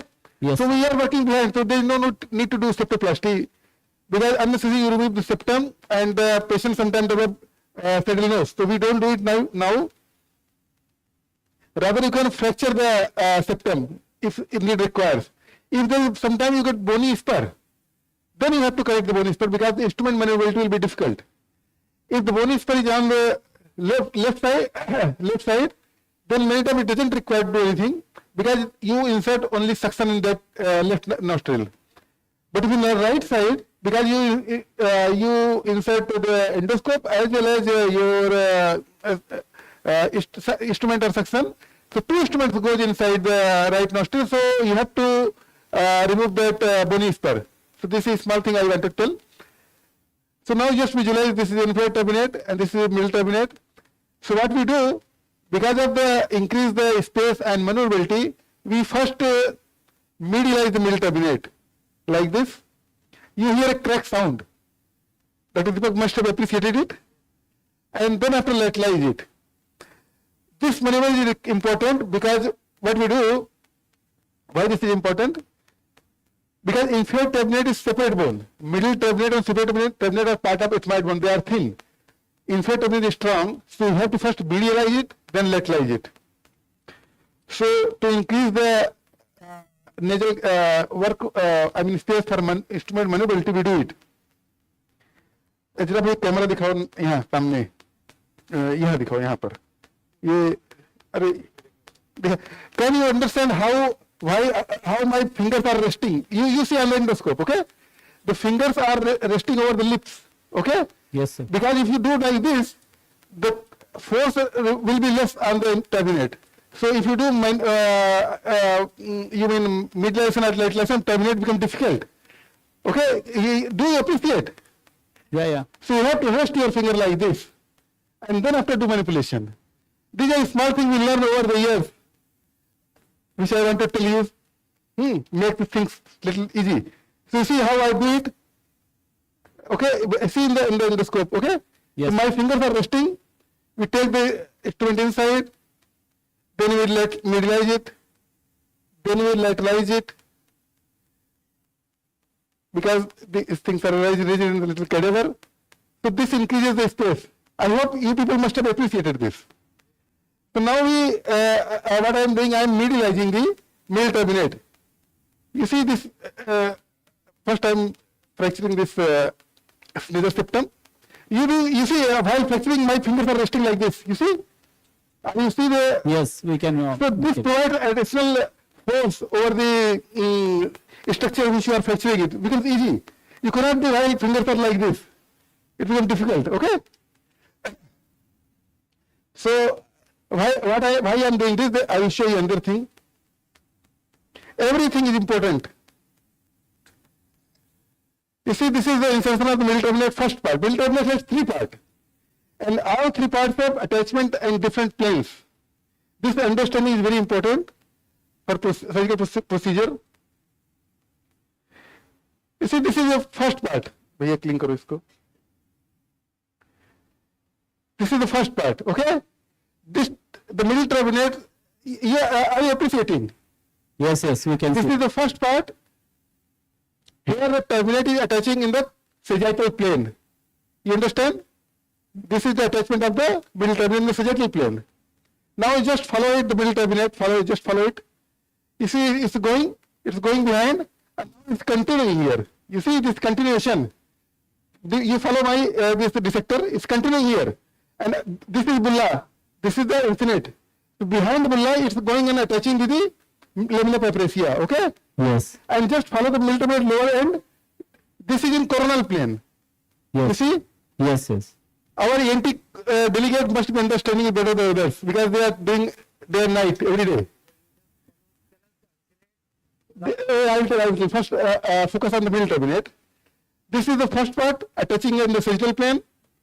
This is the second part going laterally, attaching. You see, this is the second part, okay? Attaching towards the lamina papracia, and this is the third part, which is going to attach in the axial plane. Is it clear? Yes, yes. So middle turbinate is a structure which attaches in all the planes. First sagittal, then coronal, then axial plane. In sagittal plane, attaches with the cuneiform plate. In coronal plane, this is the coronal plane. It attaches with the lamina papracia. Okay. And in axial plane, it attaches with the palatine bone. Okay? Cankal crest of the palatine bone. Turbinate is also known as canca. So this attaches with the palatine bone. Okay. So this is an inferior turbinate. We have medialized the middle turbinate, and the entire work is done in the middle meatus. What is middle meatus? Area lateral to the middle turbinate. Similarly, area lateral to the inferior turbinate is inferior meatus. And only important structure here is the nasolacrimal duct, 1.5 centimeter, 1 centimeter behind the. Here is difficult to see in the cadaver. Otherwise, you can see it here in the from the end of the inferior turbinate. Okay. Anyway, so the first structure you visualize the uncinate process. This is uncinate process. It has a free border. Okay. So uncinate. Just a minute. So now I am going to remove the uncinate. You can remove uncinate by two methods. There are two things known as antegrade uncinectomy and retrograde uncinectomy. Retrograde uncinectomy you do by backbiting. Many people do not have backbiting. Do you backbiting now?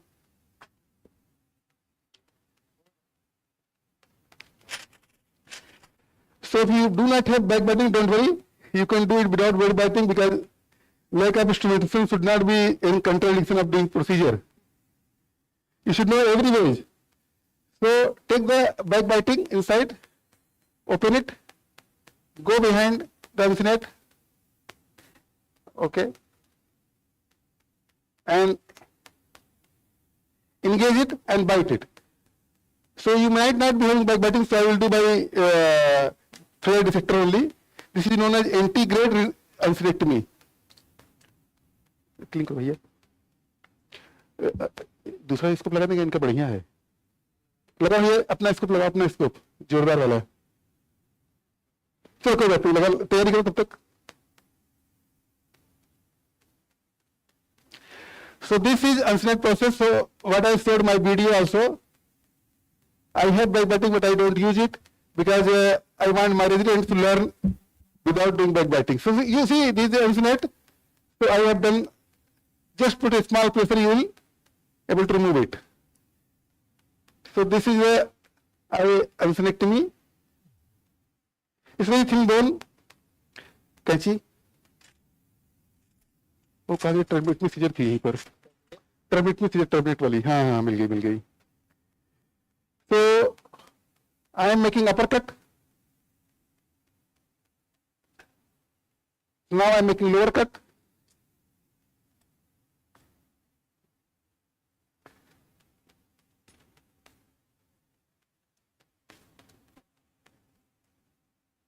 and then removing the arsenate.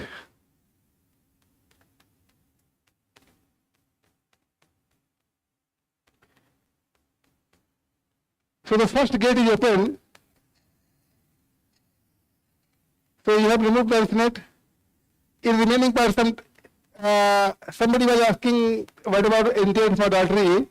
So if you have, for seeing the anterior small artery, you have to remove the whole of the arsenate and go here somewhere, much anterior. So that is not our area of interest right now. So once you open the arsenate basically has two parts. One is vertical, other is horizontal. So much vertical part has been opened, horizontal part is still there. तो जो ranger कोई बात नहीं करो, लगा लो तब तक, हम लोग तब तक यही चल रहा है ना, यही करने दीजिए, नेक्स्ट लगा दीजिएगा, आगे बढ़िया हो जाएगा. हाँ हाँ. So the remaining part, this is what you see, this is maxillary ostia, ostium of the maxilla. So I am removing the remaining part of the arsenate.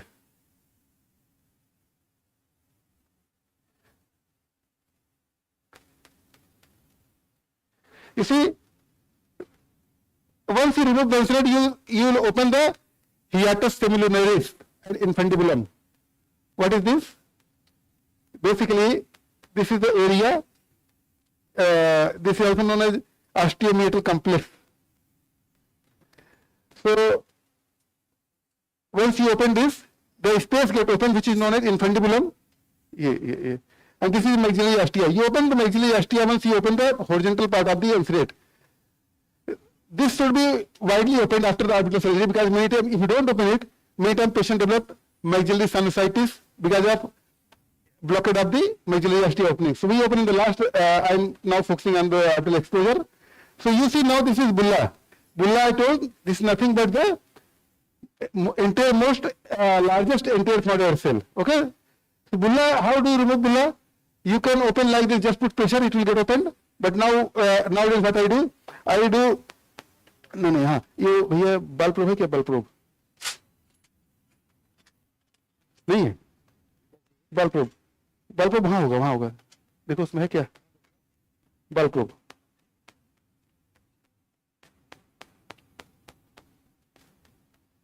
You have to learn some amount of ENT stuff to understand all these things. So this is bulla. Just take the ball probe, go inside behind the bulla. This is known as retrobullar recess. You see, this is retrobullar recess, and you see this is the middle trabinate. This is continuing here like this, going behind it in the coronal plane. That is, people, did you appreciate? This is known as down lamella, basal lamella. It took 6 months to learn what is basal lamella, because I was not knowing this. Yes. So people are calling basal lamella. I was not knowing what is basal lamella. Every time just so. But once you are after something, you learn. No. This space is not basal lamella. This is retrobullar space. So I engage my this bulb over here and just fracture it. You see, the entire bulla comes out. So I found this technique easy. Although now we practice like this. You see, this is bullectomy now. So bulla removed. The second gate is now open.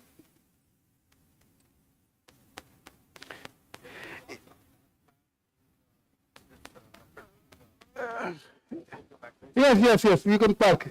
Here, you can park there. You can park there. No issue. Yeah. If you are doing some travel procedures, though, you can park there, because you are not working the corner. So there is no space. So now the bulla is open. So now you can see this part of bone. You see the middle terminate going here. There is some opening there. You just see the middle terminate is going, attaching to the lamina papyracea.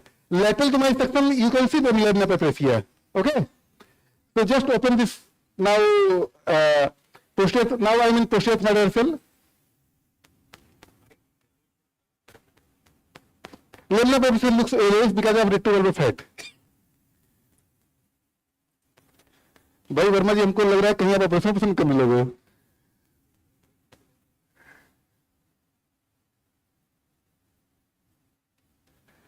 So now I am removing the mucosa. भैया पकड़ में नहीं आ रहा यार. दूसरा है ये. So now I'm removing from the posterior ethmoidal cells. So these are the posterior ethmoidal cells. Now I want to see now the superior turbinate. This is a very important landmark.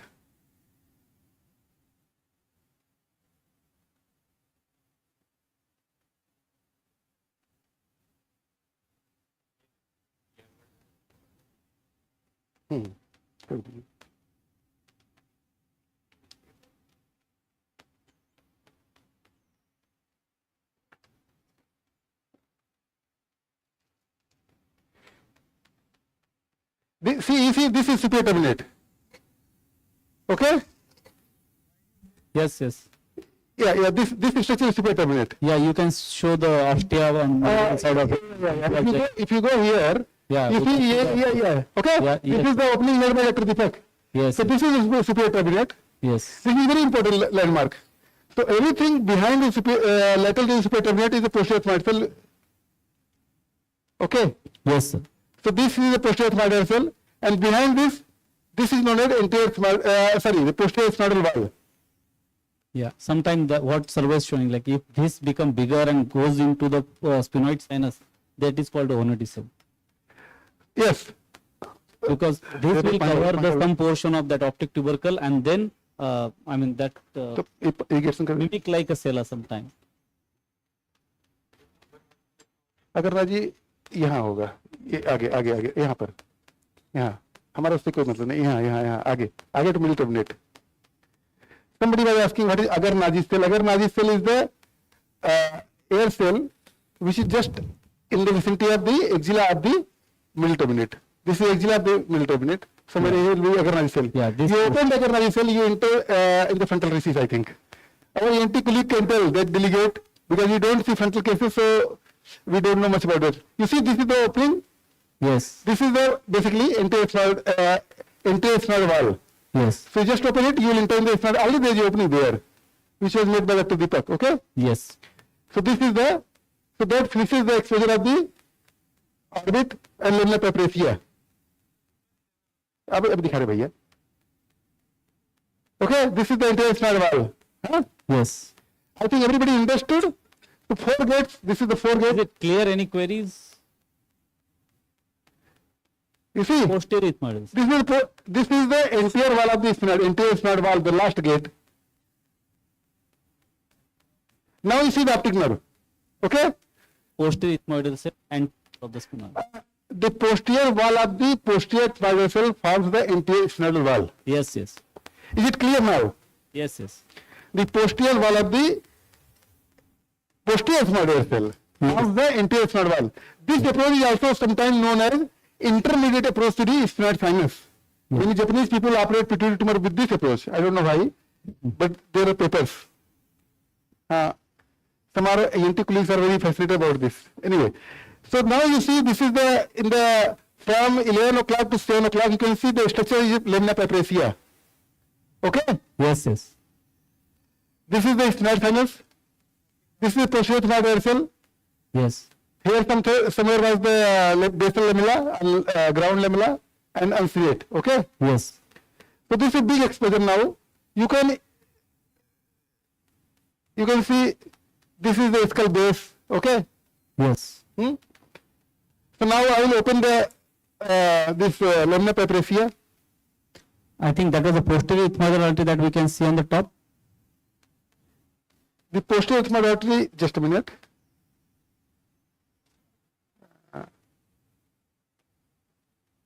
This one. Yes. I am not sure, Yeah. but maybe. Yeah. It's मतलब maybe in mesentery, ठीक है? Yeah. Okay.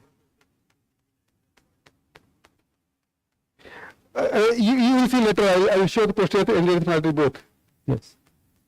So this is lamina papyracea. It's very thin bone. Just see. I am fracturing it. You can see the whole lamina papyracea now. Huh? You see how thin it is.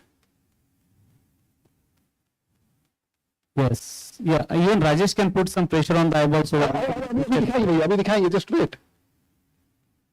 You will see everything. Don't worry. I am here. Dr. Deepak has called me here to show everything. Don't worry. yes. and you will not believe the amount of pleasure you get once you remove the cavernous meningioma through orbit and discharge patient next day. Patient vision improves. Prophecy result immediately after the table, after surgery is over. Okay, so you see this is the periorbita. Yes. Okay, so depending on the need, how much where the tumor you open the lamina papiacea. For your knowledge, I am removing the lamina papiacea completely so that you should know everything. Sometimes there are no landmarks. Optic nerve is not visualized, and you need to do optic decompression.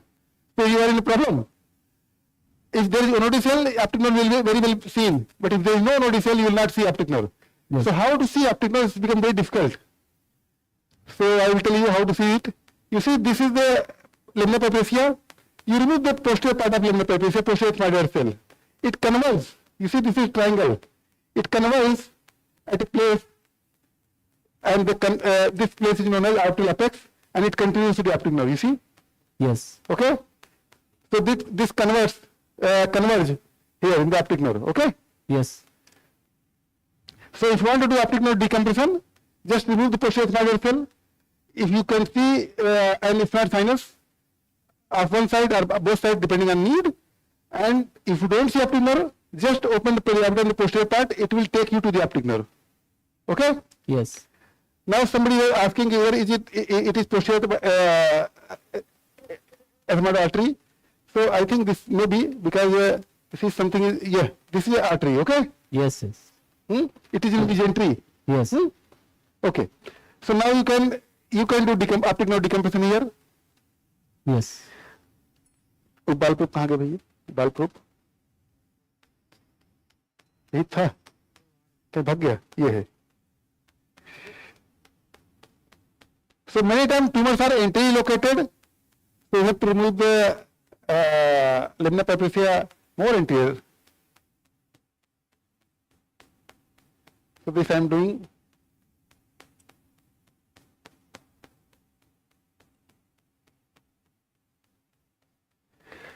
If you remove this bone, this is thick bone. Anterior to ancient process, you will open the nasal sac. Our NT colleague does endoscopic dectocystorynostomy. Just open the lacrimal sac. Mm-hmm. This is dectocystorynostomy. So open the lacrimal sac, make a slit. Both the flaps are opened, and it is a 10-minute job. So I am just telling you the Location. different indications and different ways. But don't try to do it. You are a neurosurgeon, not interested in doing those procedures, but you should know it. So I have removed the most of part of the lamina papiacea. Sometimes too much located here, so you can remove this bone also. You can fracture it down and then after reposition it back after surgery is over. Okay?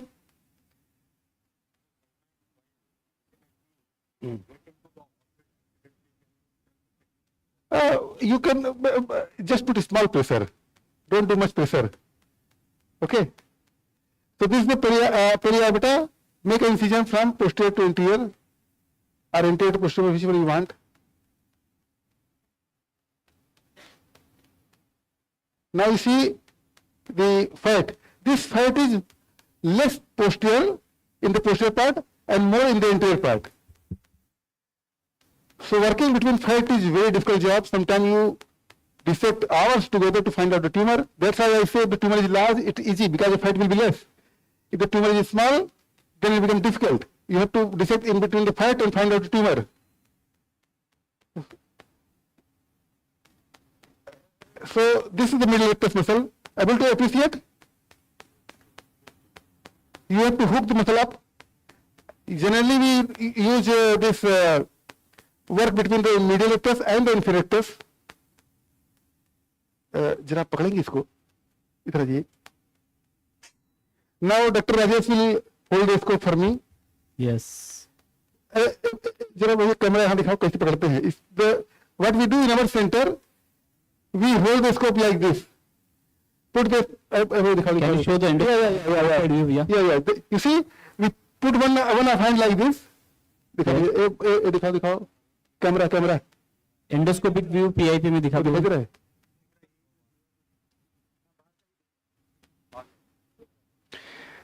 So we put his hand like this, okay, and his scope like this and hold like this. And with one hand, hold the camera head, not the scope, camera head. दिखाई दे रहा भैया? डिजूम करना बाहर वाला. भैया डिज्यूम करो. Holder लगा सकते हैं बट हाँ, होल्डर तो मजा नहीं आता. हाँ अभी दिखा रहा है. हाँ तो ऐसे बदलते हैं. दिखाई दे रहा है दिखाई दे रहा है. ऐसे. तो बोथ नोज आर फ्री. पकड़ो भैया पकड़ो. अब पूरा दिखाओ, पूरा दिखाओ डॉक्टर साहब को. ऐसे ऐसे पकड़िए पूरा कस के. हाँ हाँ नहीं. अब देखिए पकड़ो. This wire pull coming your way when you are operating. So what we do? ऐसे पकड़ो. One of our delegated Dr. Sudhir, he was my resident, so he must be appreciating it. So you see how Dr. Rajesh is holding the scope and his both hands are adducted. Okay? So this reduces the fatigue. You understand? Yes. तो this approach बाकी हाँ इसे पकड़ो, बाकी उंगली इधर रहेगा. तो इससे both nostrils are free now for working for me. Dr. Deepak, did you understand? You identify the problem and try to find out solution for that. Okay? So now my suction is in the right nostril. थोड़ा छोटा suction है क्या? छोटा suction तो भैया देखो उसमें suction होगा है ही क्या? नहीं है. छोटा सक्शन दे दो. नहीं तो कोई बात नहीं, जो मिला भगवान प्रसाद है. हाँ हाँ हाँ ठीक ठीक ठीक बढ़िया.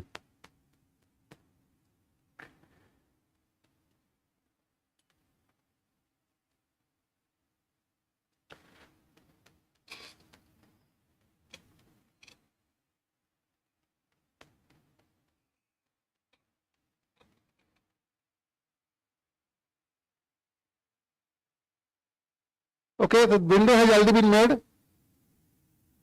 I am using 0-degree scope. You see, so I am trying to hook up the middle rectus muscle up. You able to see the inferior part of the middle rectus? Yes. You see how the fight is coming. Sometimes you have to reflect the fight also, which we do with Colorado. You see, I am trying to use suction as a retractor for the middle rectus and the fight also. Okay. थोड़ा अंदर जा भैया. रुको. हाँ ऐसे ठीक. You can maneuver the endoscope. That is not possible with the holder, so that's why we do not use holder. Now you see, this is the fight. You see, this is the optic nerve. अंदर जाओ भैया, अंदर जाओ.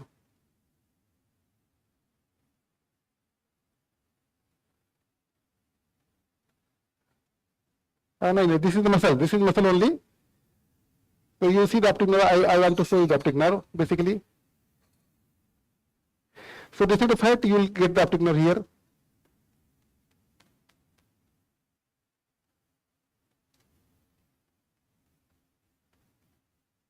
In the upper part.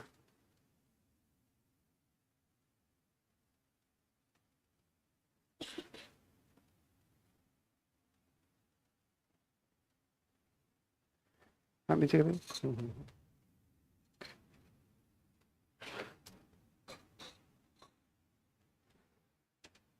Usually, if you work between the inferior rectus and middle rectus, the optic nerve you will not get because or maybe a little deep, because most of the lesions are there and optic nerve you will get in between the superior rectus and the middle rectus. So I am working now in that corridor.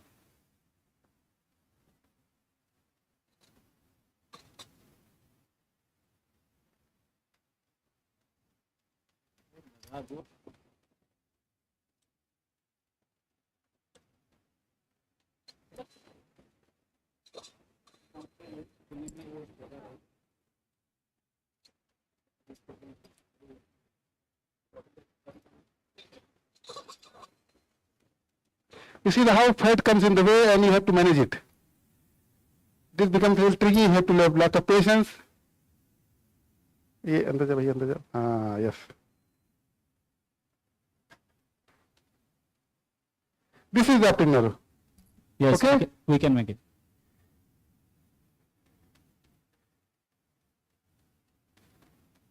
एक minute पे दिखाते हैं आपको. Okay. Yes. So this is the optic nerve. You can see this is continuing with that optic canal. Optic canal. Okay. Yes. Hmm? Yes, we can. Is it appreciated? एक बार जरा, now I am putting pressure over the globe. You can see how the volatility is there. Yes. Huh? Yes. So the assistant puts pressure over the globe, and this facilitates the dissection. So if you can locate the tumor, the 50% job is over. Just dissect around it and take it out. And I advise the level-wise surgery is removal of cavernous hemangioma, which you can very well diagnose on MRI. Okay, any question? Anybody has any questions? Very nice demonstration, sir. Thank you very much. Yeah, I mean, It's okay, thank you. yeah, sir, Okay, yes, yes. can you do the optic nerve decompression at that point? But anyway, like, I think it will done tomorrow probably. It will done tomorrow. yeah, तो भाई थोड़ा सीखिए. yeah, आज के लिए ठीक है. But I Thank think you. you can always do it. It's like you are drilling a bone around. हम नहीं करते, tomorrow- उल्टी करते हैं. Any other question? So tomorrow there is a lecture on optic nerve भाई इसको रख लो. by ENT company. So they can explain a technique and things, and then you can practice out of it. I mean, that's बत्ती बंद. बिल्कुल. I treat scope just like बच्चा. Hello, sir. I treat scope just like my बच्चा. Sir, I have a question. Yeah, yes, yes. Sir, when do you make the opening on the septum for the orbit? Whether after exposing the periorbita or Yes, prior to yes. that? After exposing the periorbita. Okay. After exposing the periorbita. You can make, or before that also, you can make first opening, then after you can expose the periorbita. Doesn't matter. It depends on you. any other question? Yeah. Hello. Yes, yes. Sir, what anatomic mark to identify optic? Is it between the middle rectus and superior rectus corridor? Or? You see, Couldn't understand. yes. But you see, this is normal anatomy. What you generally encounter in practice is pathological anatomy. So you have to identify for optic nerve first. In which corridor you have to go. Sometimes you have to work between the medial rectus and the inferior rectus. Sometimes you have to work between the superior rectus and the medial rectus. So it all depends on the pathological anatomy. Which have to decide your corridor before you apply on MRI. Okay? Sir, one Where the tumor is, you can directly and easily, and the cytostools you can access, that's the corridor should be followed. Okay, sir. The other question is, when you showed the inferior turbinate, initially you medialize and then lateralize. Why not straight away lateralize it? Why do you want to do it and then lateralize? Yes, and let me tell you, once you medialize it, there is some amount of mucosal tear and the bleeding starts. That bleeding goes in the corona, it isn't coming your way. And that way lateralization becomes easy because you have fractured it at least partially. If you lateralize directly, inevitably there will be tear and the mucosa keep on bleeding and it fog your lens and everything. So every step has some logic. Once you keep it, do it, then you realize it. I hope I am clear. Yes, sir. Sir, and then lamina papiris here, what is the extent of superior and anterior extent of the removal? Because you said it is based on the scan and the tumor, but is there any landmark that we need to know because you don't have to go beyond that landmark? Yes, you see, you locate the tumor on the scan in relation to the natural landmarks like uncinate process, bulla, basal lamella, posterior spadial cell. Is it up? It is down? Where it is? And in that part, and slightly more, you open the lamina papiris. Yeah, okay. Yeah, okay. Sir. You need not to injudiciously open more. If you open more, you develop ophthalmos, an ophthalmos which one of our first patient had. Okay. So, and then you want to show the anterior model. I think it was not. Absolutely. Model was shown. Anterior model. Was Entire spine, I did not show it because we do not get frontal case. In fact, frontal sinus surgery. This is more important for the ENT colleague who do functional endoscopic sinus surgery. For us, we don't need to see entire spine. We don't get it because we work way behind the ethmoid artery. We don't see it. Yeah, practical. Don't worry. Yeah, Totally don't see it. practical. If you want to see it, then you have to do complete encephalopathy. You have to open agarmati cell, then you see it. You have to go to area of frontal recess, which usually you don't get. Yes. So in practical point, we don't have to see it, but in the cadavers, like tomorrow is the extended day when we are doing transplanum, transtuberculum approach, when we are removing all those ethmoidal cells, we were anywhere going to see those structures tomorrow. And another thing, like those queries like how much lateral we should go and how much to be removed in like step-by-step approach when you will be doing on hands-on there.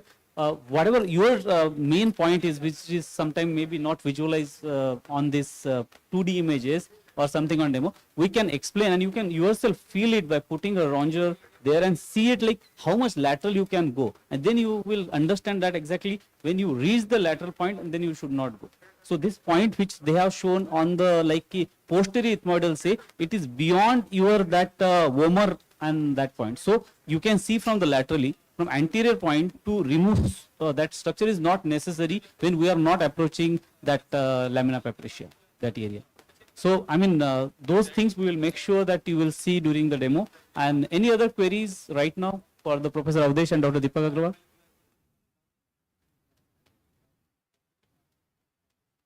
Pardon? Yes. It depends upon your initial point, like because of rough uses of things, it bleeds and that creates your surgery more difficult. But over the period of time, then you understand how to handle it gently.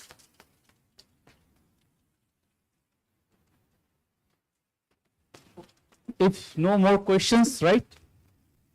So thank you very much, sir. I mean, very nice demonstration. Thank you, Dr. Gupta. Thank you very much. Yeah. So what we can do now, we can break for lunch. We'll go to cafeteria. There, like packed lunch will be served. After that, as soon as you grab, we'll go to the cadaver lab.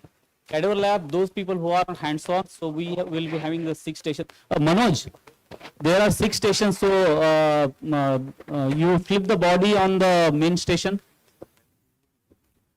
Put the cadaver just for the delegates. So 6 stations, 12 delegates, 2 delegates per cadaver. Those who are for the observations here, like they will stand there, but will not do hands on that cadaver. It's just like because there are less people, we are allowing you, like you can go and stand there for those observers. But I mean, they will be not actually doing hands-on on the cadaver. Those who are registered as a hands-on, they are only going to do it. So you work in the synchrony, like there are 2 nostrils, you can work step by step, take your time. If any difficulties, you cannot proceed, you have a difficulty in identification or something, you reach out to us. We will be there and we will be helping you to understand that every point, expedite thing if you are lagging behind, and clearing your doubts regarding how, like instrumentation, how to move your instrumentations, how to do a bites, how to drill. So that things will make sure that we are there, but just don't be too rough. Very important point. If you damage the scope by just putting unnecessarily actions or pulling things toward the scope, if the scope get damaged, that counter will be closed, because I mean, they are providing it and then we don't have any other thing. So that is, you are very gentle. Second one is, I mean, take a turns, give yourself a time, see the same anatomy, because in my opinion, believe me, the first thing is like if you know how to assist well, you can operate well. So when one is operating, others should be assisting with the scope, how to give instrument, how to wipe out that thing. This goes in synchrony. That's why there are 2 people. Otherwise, I could have put 4 people on the cadaver, right? So 2 can work in the synchrony. Go step by step. Don't just damage this tissue. If you don't understand, call us. We are there. We'll be the last person leaving that hall. So we are there. Don't feel that there is nobody and just I did it. So go slow and we'll make sure that all your queries related to practical approaches to the pituitary, which is most common, are addressed, right? So just let's go for the lunch.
मम्मा मैं college जा रही हूँ।